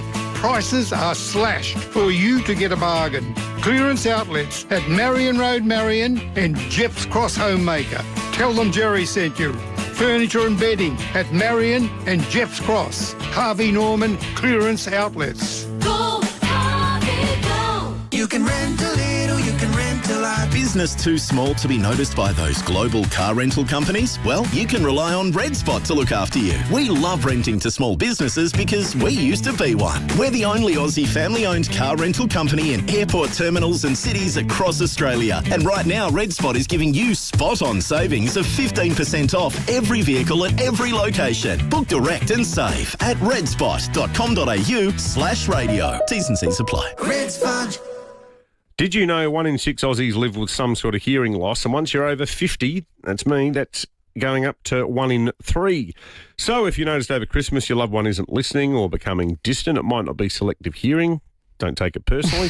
Just time to visit the experienced audiologists at Can Do Hearing for a simple, painless screening. Hey, I might have to do this because I get accused of selective You got no hearing excuse, all the time. mate. You're in your 20s. You'll get expert advice on whether you need a full hearing test, and from there, whether or not a hearing aid may work for you. Can Do Hearing lets you choose from SA's largest range of hearing aids, which vary in terms of features depending on your goals. This could range from wanting to hear the doorbell or to be able to visit busy cafes comfortably. In fact, they've improved so much in recent years, you can even hardly see them. So book an appointment with Can Do Hearing today. You'll find them at 9 locations all around SA, including the recently expanded Blackwood Clinic. And the best thing is profits go to Can Do for Kids to fund therapy services for children with hearing and vision loss. Visit candohearing.com.au.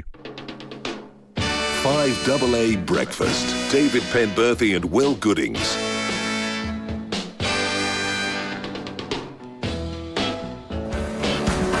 It's to the story of Henry Young and the legend he's become.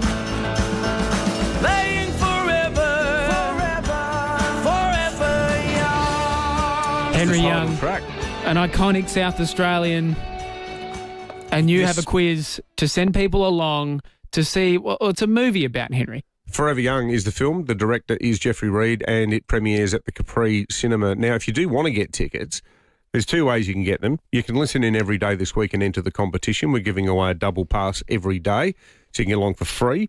Or you can just jump on the Humanitix website and do a simple Google search for Forever Young. But the first lucky entrant is Dean from Craigmore, who's going to be answering our first Henry Young-related question. Dean, good morning, mate. I hope you're well. I'm always good, Dave. Don't worry about that. All right, mate. Now, have you got your thinking cap on? Because today's question is, how old is Henry Young? 102. Yes! Hey, Dean, well done, mate. I'll be there Sunday afternoon. We're going to be having a chat with Henry up on stage after the screening, so come and say g'day. It'll be lovely to meet you, mate. But well done. You and... I've already met you, Dave. When did we meet? Down at the Lonsdale Hotel. The Lonnie. Yeah. I remember. Yeah, that's right. You were looking resplendent, and I offered you a beer, and you said, no, sorry, mate. I was driving. I'm here to... No, you were there to see the manager. Yeah. About some advertising. Yeah, that's right. They did some advertising with us for a while, and they wanted us to go down and check out the pub. So yeah, I was keeping myself tidy. Good pub, the Lonnie. Yeah, it's really good. Good. All been redone. Yeah. Yeah, no, it's I like that neck of the woods. It's good. Hey, good on you, Dean. Well, I'll meet you for a second time on Sunday.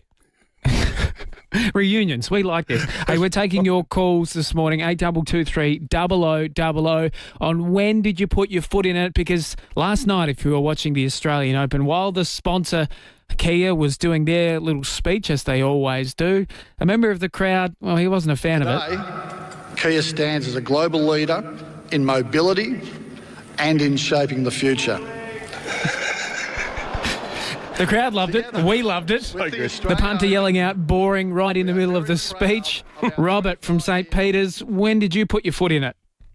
It was many years ago. I went to the Jeps Cross market. So I specifically wanted a very colourful plant to finish off my garden. So I couldn't think of the name of it. All the way there, I think, God, what's the name of it? I knew it started with a C. So as I approached the plant stand, I thought, I know it. I said, excuse me, the person's approaching me. I said, excuse me, do you have chlamydia? And he just looked at me with evil eyes and he turned around. I thought he must be deaf. So I repeated it double the volume. By this time, everyone in the place was looking at me with anger in their eyes. I thought, well, what's wrong with these people? This woman came alongside of me and she said, the plant you're looking for is chlamydia. Chlamydia is a sexually transmitted disease. Well, my chin nearly hit the pavement, I can tell you. I wanted to go there and apologise, but I thought there's so much anger, the best thing to do is exit quickly. That is so can fantastic. I publicly apologise to that person? and you'll be pleased to know that I always Google search everything, make a note of it, and put it in my wallet before I go. Oh, Robert, that is unbelievably good. Oh, it's a great that story, is Robert. fantastic. If you have put your foot in it, 8223 0000, we've still got time to take your calls, but let's head to LA. The Grammys are on, and Reed Butler is on the red carpet. Reed, talk us through the excitement.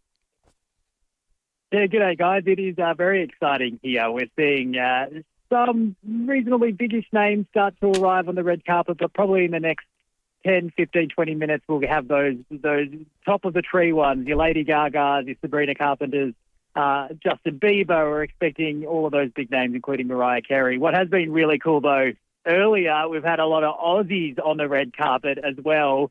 Tame Impala has just won a Grammy, which is an incredible thing.